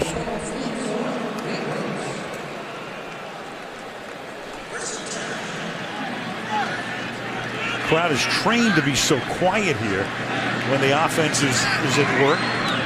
So they let the guys hear all of the signals and save their cheering for the end of plays, not particularly that one. Clark. So funny how it goes 1 week to the next. I mean, in Indianapolis, this is not teeth gnashing. This team is too good. They've been through too many situations in the past where they've rebounded, but they look like a completely different team than the one that showed up last week in Texas. Yeah, no question about it. I tell you, it was amazing going out and watching practice the other day and watching Peyton Manning run this show. I mean, there is nobody else talking on the field. He has the play sheet sort of tucked down in his pants, pulls it out. He coaches everybody before the snap of the ball. They run the play. He coaches everybody afterwards. I've just never seen anything like it. Maybe Bill Russell in basketball is the closest thing I can come up with when he was the player coach. Maybe Gretzky was like that. I have no idea, Magic, but he is the man in charge from beginning to end out there when they hit the practice field. It's pretty remarkable. A blessing for Jim Caldwell, first head coaching job in the National Football League, and you inherit number 18, 36. Now Deion Grant back in there at linebacker again. Late substitution, so we're going to take a tight end out and put in a wide out. Peyton can even do that late. And then he throws. And only the adjustments. Net a first down on a pass to Donald Brown. There is nothing he doesn't see, analyze, study, and implement. They brought in Austin Collie off the bench to come in here and get this pick right there so Donald Brown could go catch the football. I mean, that's how good he is. Not only can he change the line of scrimmage, he can call for somebody standing on the sideline to come in because he got a look that he liked and throw it and hit it for the first down. Ridiculous. Number 43. Brown. And you know, Chris, it's worth noting they have the Manning passing camp, and we've talked about it through the years, and a lot has been written and said about it. And then Eli's down there, and he brings Hakeem Nicks down there, his receiver. And what is Peyton doing? He's trying to get Nicks off on the side to talk to him about the Giants' defensive scheme. And Eli went, hey, don't answer that. What's the matter with you? And Hakeem's laughing about it a little bit. Knows we're telling the story. 2nd and 6. Deep and too deep. And Pratt figures if it's overthrown by that much, where's the flag? And Wayne wants to know as well. Pleading his case with the side judge to no avail. Yeah, I thought that was a good no call there. Terrell Thomas working against Reggie Wayne, and Reggie kind of went through Thomas on this one. He's inside. He's got his position. Thomas went back into him a little bit. That was a pretty much a veteran play there. And Peyton, he doesn't think that 31 points is enough. He wants to really stick it to little brother. 3rd and 6.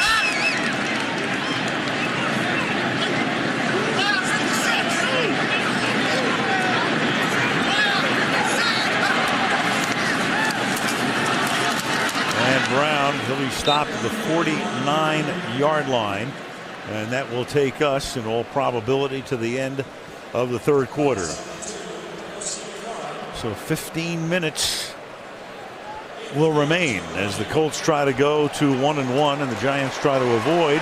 And Peyton, maybe he does want to try to get a playoff, or maybe just draw them offside is what he's trying to do. But again, he plays it all the way to the end. 31-7 at the break. Sunday Night Football from Indianapolis continues after these messages.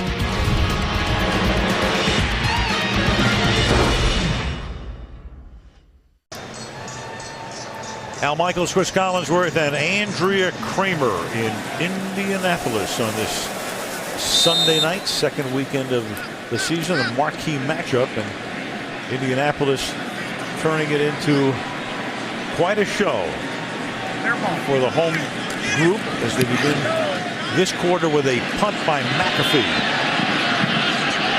And the Colts are going to down the ball at the 2-yard line.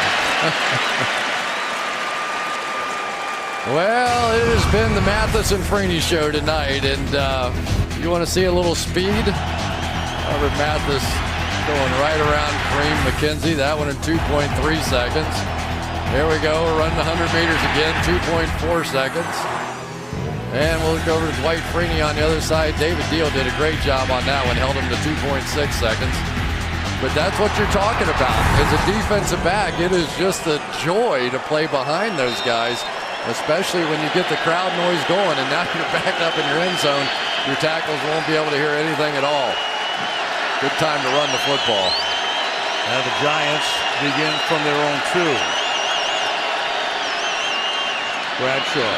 Hey, Chris, your thoughts about the Giant offensive line, because they were such a cohesive unit. They were terrific together.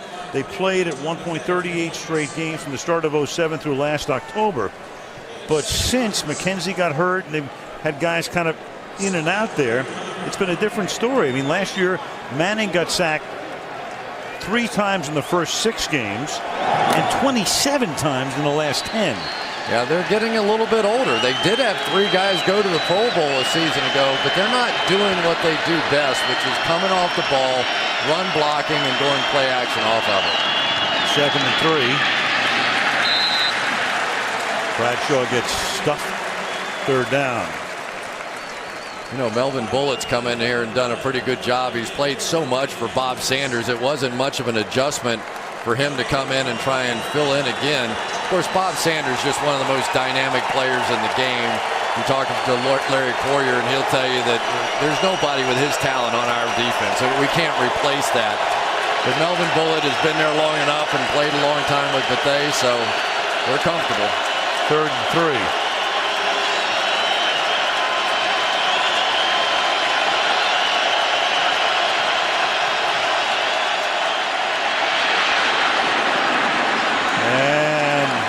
Hit as he throws, and that's Bethea who comes in that time. and forced the issue on the safety blitz. By the way, a lot of people call him Bethea. We're calling him Bethea. Why? Because he introduced himself tonight as Antoine Bethea. And here is the three-syllable so man right now. So much of this concern, they're going to forget this one, and Eli's going to get rocked. I mean, he maybe had 1.7 seconds to throw that one out of there, and he can't even really look down the field. As a quarterback, you're getting hit like that. You can't read a defense. You're just trying to survive. Antoine, by any name, is having a big night. Dodgers kick is out of bounds at the 45-yard line. Early fourth quarter. Colts 31, Giants 7.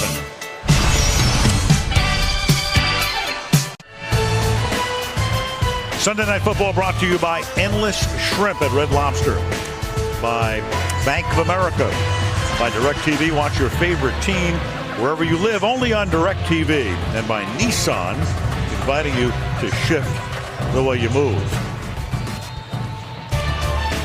Central Indiana, state capital, home of the Colts since '84. And Peyton from the 45-yard line will hand the ball off to a dive. Gain of 5, penalty.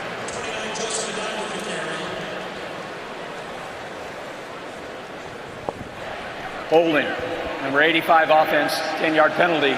Repeat first down. Pierre Garçon. Yeah, it looked like Pierre held Corey Webster on the outside. But there is a new look here for the Colts that's been pretty impressive for me. You know, they do like to run the 2 tight end set, but now with number 81 Brody Eldridge out there, he has really shown me something blocking tonight. He is driving people off. So now if you go in that 2 tight end set and you want to play a dime defense and leave those defensive backs out there like the Giants did, he's going to make you pay the price because he's going to drive them back 10 yards. How many good players did Oklahoma have last year? Yeah, what did he played like center and guard and tight end? Yeah, it was unbelievable. Right, because the other tight end was Grisham now in Cincinnati. Well, here's what we saw early on. The 3 defensive end set. Basically, they were going to go try and rush the passer against Peyton Manning, and Peyton Manning said, all right, you want to play that? No problem. 1 linebacker, 6 defensive backs. We'll just run it down your throat. And it's probably the biggest change in Peyton Manning. We had a long discussion about it one day, how he just was willing to take whatever the defense was going to give him. He wasn't going to fight it, wasn't going to force throws into multiple coverage. They're going to line up like that, he's going to run it. 2nd and 17. The dive, tackled by Phillips and Goff. Yeah, and the Giants have adjusted because Phillips and Goff, you know, were guys that were not in there early on. Keith Bullock, Jonathan Goff, Michael Boley, their 3 linebackers didn't get a lot of looks. Quick snap, flag down in the secondary, and you got Reggie Wayne as they'll decide whether he caught it or not, and then Peyton catching the Giants before they got set defensively. The ruling on the field is incomplete pass. There were 12 men on the defense. 5-yard penalty, repeat 3rd down. Credit that one, of course, to the quarterback. There were closer to about 15 guys on the field. You'll see a late substitution as they try and get them in, and Peyton's not going to give that to you. You're going to try and roll those guys in, and it's not going to happen. And one of the game plans that they certainly have around here and have had for a long time is they're going to try and wear out the big guys. We have not seen this vaunted pass rush of the Giants be much of a factor at all. I think I can remember 1 sack, maybe 1 hit on Peyton, but it has been across the board not much of an effort by the Giants tonight. That's exactly right. 3rd down and 10 from the 45-yard line.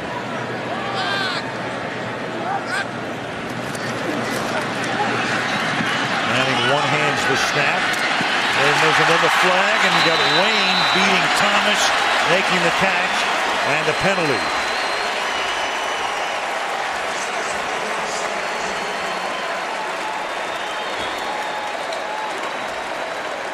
He does it so often. Illegal contact. Number 24 defense. Penalty is declined. Result of the play, 1st down. Come back and call the same play, basically. Pretty good catch that time by Peyton Manning. First of all, you got Reggie Wayne out here on the outside, going to do this little out and up move. Really almost completely covered, and yet when you get a guy that can throw it and catch it like that. But watch Dallas Clark in the backfield here. He almost gets fooled by Tollefson and then comes back. One of the things they talk about is the ability of Clark and Joseph Adai to block and just understand what Peyton's trying to tell him as far as the schemes are concerned. 34 yards on that play. Adai going nowhere. And that was Manning, that one-handed, left-handed grab, or right-handed this time. Before that, it was one-handed with the other hand. Reggie Wayne, not the only guy that can handle the football. Sometimes you forget what that's like back there, because he's looking everywhere in the world trying to figure out where he's going to throw the ball, but he still has to handle that snap. Second down and 12 from the 23-yard line.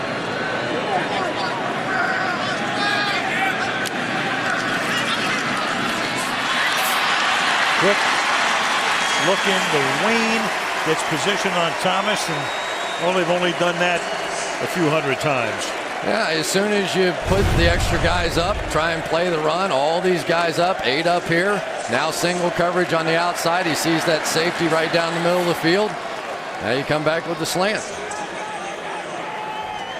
Reggie Wayne does a great job just muscling his way through. He's a guy much stronger than you think, not a real fast guy, kind of a 4.5, which in this day and age is just average speed for a wideout. But he just has a way of getting open and winning those one-on-one battles. From the 11. 1 yard for Adai.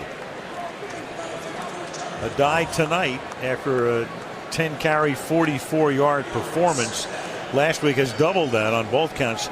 20 carries, 93 yards. And Brown, who didn't carry the ball at all last week and barely played and caught one pass, he's been a big part of the game. Got him going on that first drive, culminating with his touchdown. You cannot beat the Colts if they average 4.5 yards per run. There are too many parts of the field to try and cover if they're running the ball on you. Second and 9. And turning around and making the catch, Wayne. A self-proclaimed touchdown.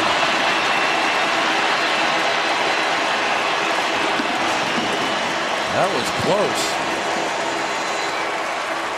Reggie Wayne caught it, got 2 feet down. He wasn't taken to the ground. If he had been and lost this ball, it would have been incomplete. But the fact that he stayed up was going to mean that it counts as a touchdown. Control, 2 feet down, there you go, stripped it out late, touchdown. Don't know what you do. You try and play the run and they beat you that way. And Vinatieri's extra point makes the score Indianapolis 38 and the New York Giants 7.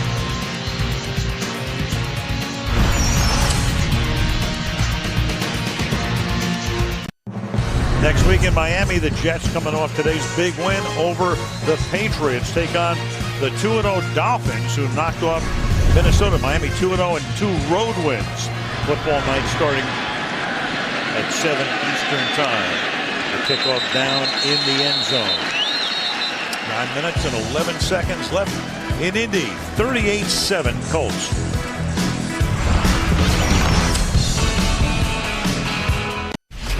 Dwight Freeney's got to be laughing. He's got to be saying, he's got to be kidding me. How in the world do you think you're going to block me out here one-on-one? This is Sunday night. Freeney and that defense atoning for last week's performance and then some. Dominant 38-7 Colts. And Manning begins this drive with a pass to Manningham. Taken down, gain of 4. Let's check in with Andrea. Well, Al, we recall that bizarre scene with Brandon Jacobs' helmet ending up in the stands. Now, the Giants won't say officially that he's been benched, but he has not returned to the game since the incident. Meanwhile, there's a member of NFL security down here who spoke to Giants sideline personnel and told me he plans to interview the guy in the stands who had the helmet after the game, but they are terming it an accident. All right, and Manning, that's no accident right there as he gets jostled and bumped. No accident because 93 is there. Well, for Dwight Freeney, he's shown the full repertoire. Now he goes to the straight bull rush. David Deal probably outweighs him by about 35, 40 pounds. Another sack fumble. It's unbelievable. I mean, the crowd's not even yelling now. He's just doing this on his own. 3rd and 12. Nobody home. Knicks double covered on the play. And it's a very fast 3 and out. You know, and David Deal obviously has had a rough night tonight. So has Kareem McKenzie. But at some point, I'm going over to the sideline and going, I don't know if you guys have noticed, I've had a little problem with Dwight Freeney tonight. How about somebody coming over and chipping him or giving me a little help? And David, you're not the first one that struggled with this guy, but well, I tell you, the Giants are a million miles out of their game tonight. Not the first guy nor the last. And this is a good kick. That would be about the only bright spot for the Giants tonight. Flag thrown. Powers covers up after Dodge gave every Giant fan a little heartburn last week. He said a good night punting, and that one's 63 yards.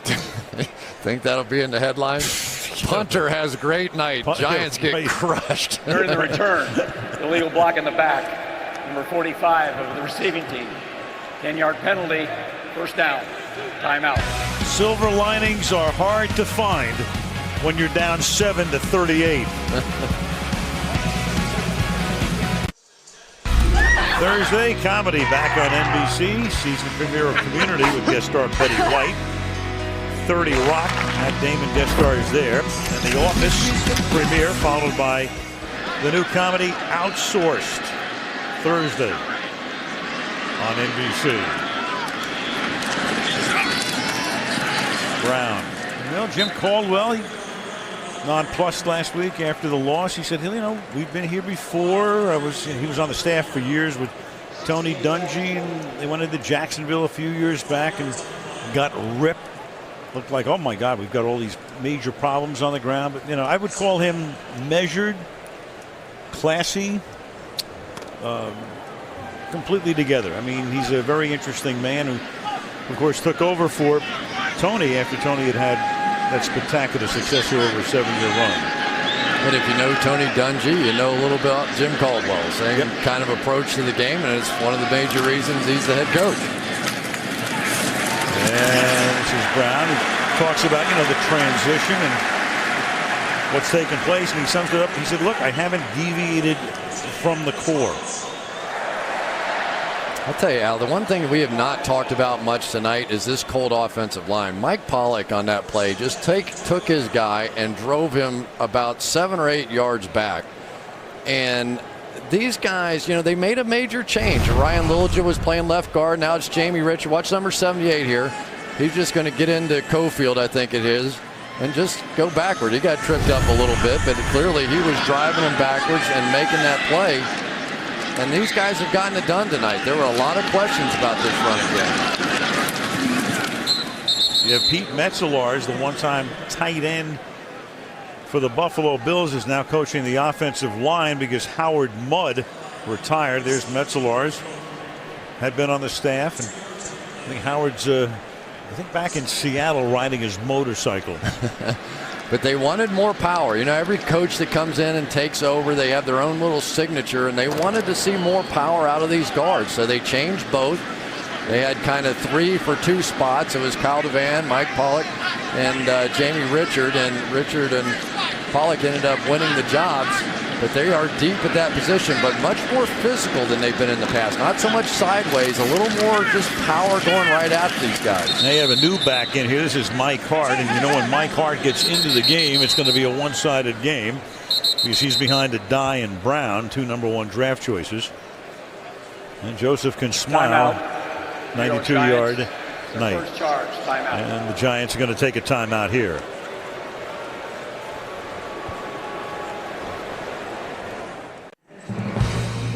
Well, next week in Miami, it's the Jets, and there are Mark Sanchez's numbers today. Those 3 touchdown passes come from behind win. Miami wins 14-10. Brandon Marshall with 4 receptions. But I saw a good part of that game today. You know what's interesting, Chris, is that the Miami defense, you know, remember the no-name, the fabled no-name defense?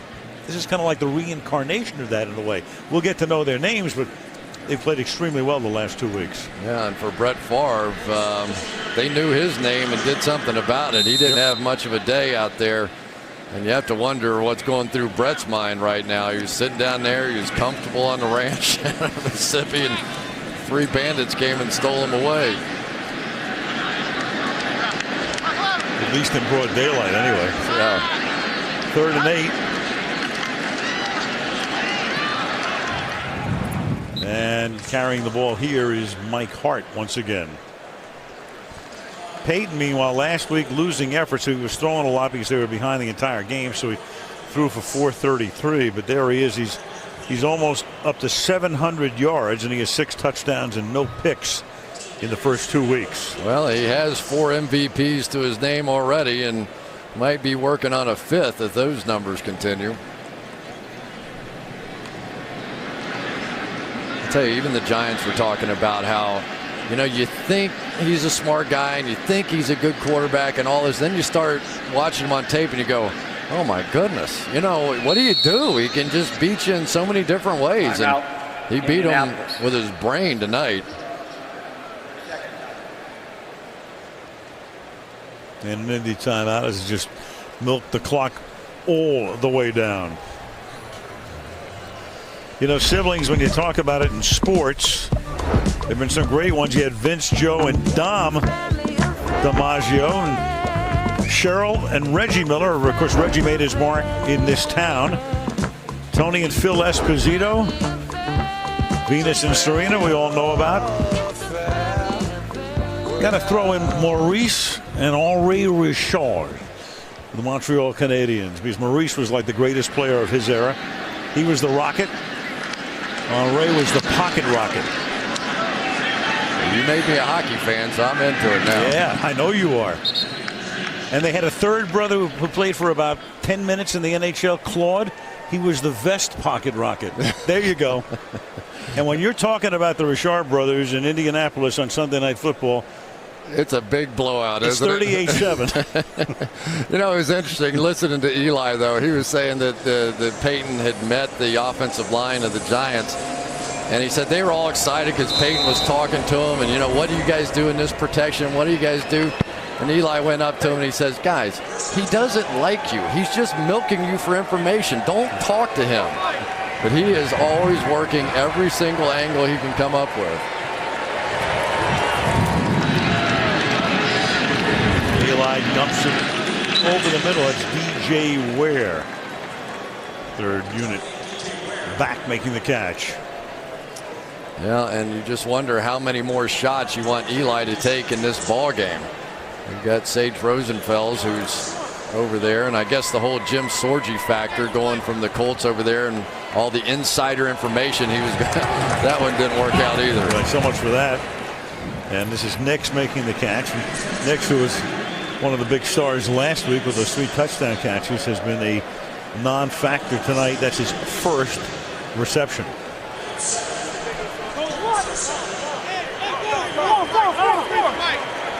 You're setting up these 2 guys to come after your quarterback. And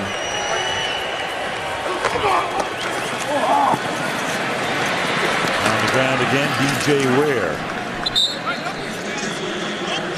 Don't you just kind of wonder how this thing could have worked out if the Giants had come out running the ball tonight? If they would have, you know, it just, and so many times, and if I'm not mistaken, didn't they elect to kick right off the bat and Peyton went down the field and made it 7-0. And when these guys get in front, one of the great front-running teams that you'll ever see.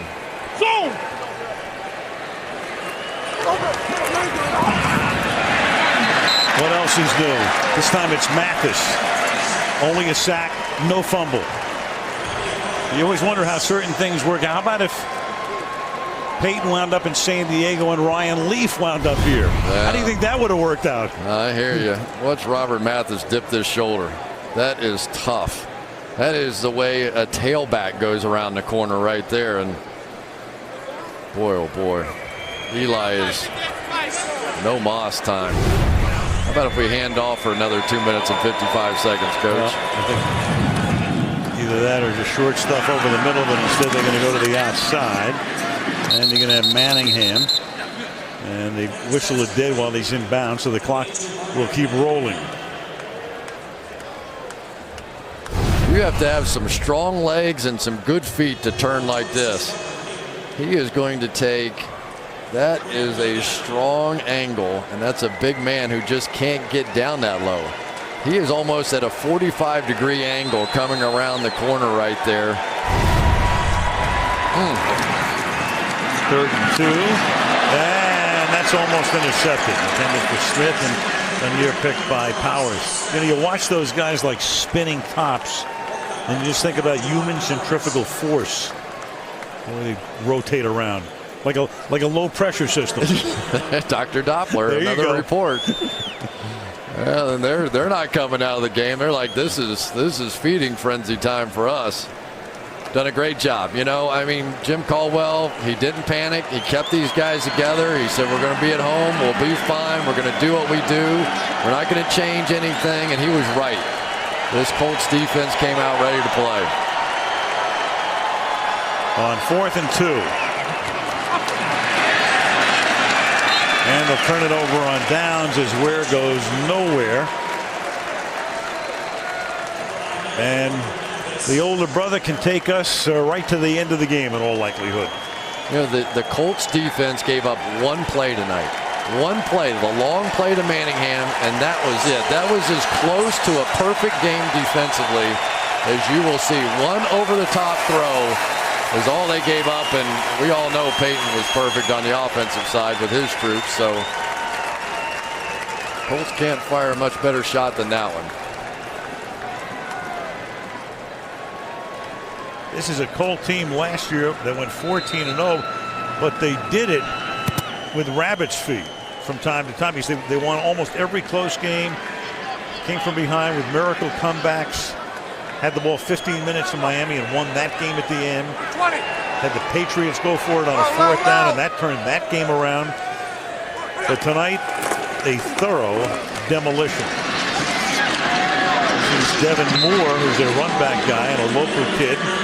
He went to high school here and played his college ball at Wyoming. 2 minutes till the Colts are 1-1, and the Giants have the same record.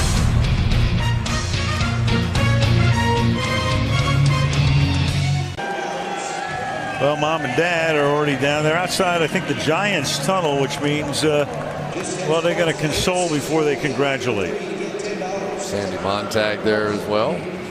This is they've got a rule in the Manning family, right? The losing guy, if he wants to talk, they make the phone call. This happens every week, you know, not just during the Manning Bowl kind of game. So usually they both win, has kind of been the way that it goes. But if one wins and one loses, if the losing quarterback wants to talk, it's up to him to call. Otherwise, no phone call.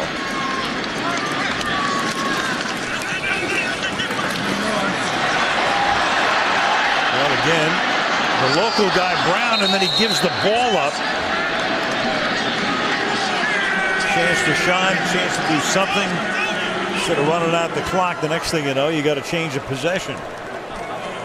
Terrell Thomas winds up with the football.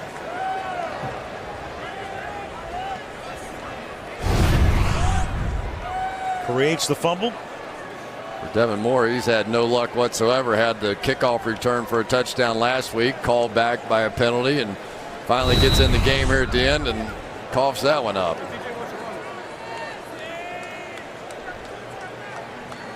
I think Eli ought to try a drop kick here. Why not? All right. How about a Statue of Liberty? Yeah, it's something. Go over the end zone, and it's going to be caught for a touchdown by Nix. So he gets his 4th touchdown of the season. But that all looks good on the stat sheet and means nothing as far as the game is concerned. Well, sort of nothing. Yep, but for Akeem Nicks, it means he continues to roll. That's his 4th touchdown of the season. And I tell you, when they have given Eli time to throw the ball, they've had some success with his receivers down the field. And I'm telling you, when I watch these Colts cornerbacks, it's like they expect every pass to come out in about 2.5 seconds, which typically it's had to tonight. And sometimes they get caught squatting and looking in the backfield and expecting that kind of pressure. Orange Times. And that kick is good with 1:46. Well, the game is over, but it's really over. Watch Eli Manning's eyes here. He's going to realize he's got the single coverage on the outside. He sees it, but now he's going to look down the field and to the left a little bit. He knows all the way. He's just holding that safety in the middle of the field and allowing his guy Nix to go one-on-one. My eyes would be going out towards Mathis and Freeney, not at the safety.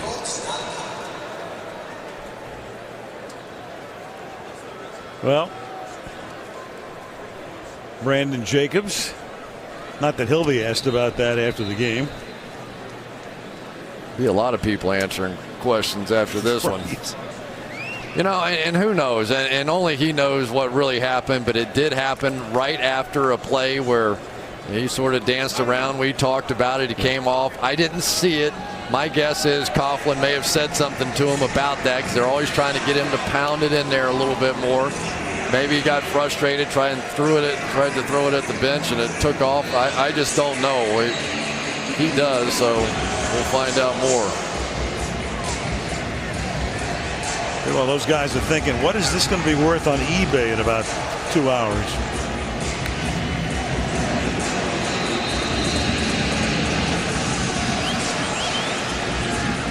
Well, Devin Moore is the only guy back, and Colts had 10 guys up expecting a possible onside kick, but the Giants ain't going in that direction. Now, maybe you can answer this. What does it take to get Curtis Painter on the field? It takes a 14-0 record and a lead against the Jets in Week 15. And they've seen it enough, maybe. I mean, poor Curtis Painter in practice, he just stands back there. He never gets a snap. He's never in the huddle. He never utters a word. He's just back there listening to the master work. Well, this crowd was hoping they didn't see him last year either, because that was the situation when they were 14-0, had everything wrapped up, and yanked the big guys and brought him in against the Jets and wound up losing that game, and then went up to Buffalo and lost that game as well. I just wonder how frustrating it was for Peyton Manning. There he was sitting there at 14-0. Had a chance if they won the last 2 to go undefeated. Had a chance to be the only 19-0 team in the history of the game. You know that he gets all that stuff, and yet the team convinced him that it was best to sit. But he had to be thinking, boy, I wouldn't mind having a run at that 19-0 and perfect season and all the things that went with it. He wasn't the only Colt. No, but he was a good soldier. He said yes sir and sat down, and but the book will come out someday. Yeah. What he really thought. Yeah. I wonder what Eli's really thinking. He's thinking he's glad he doesn't have to see Mathis and Freeney anymore. There's a lot of obfuscation until you write the book after you retire. Boy, Archie knows a little bit about what was that show? Ben Gazzar, Run for Your Life. Archie did a little of that down in New Orleans too. I'm too young to remember that. Yeah. And that'll do it for Manning tonight. A 20-26 night, 255. Andrew's going to talk to him and to Dwight Freeney as well. Giants will head home for the next 2 games. They've got Tennessee and then Chicago. And the Chicago game is a Sunday nighter in 2 weeks, and the Colts will take their 1-1 record into Denver next week and then go to Jacksonville as brothers with a little hug, and away they go, each in separate directions for the rest of the season. 38-14 is the final. The Gillette post-game report. Bob Costas hosting from here. Coming up on the other side of the break.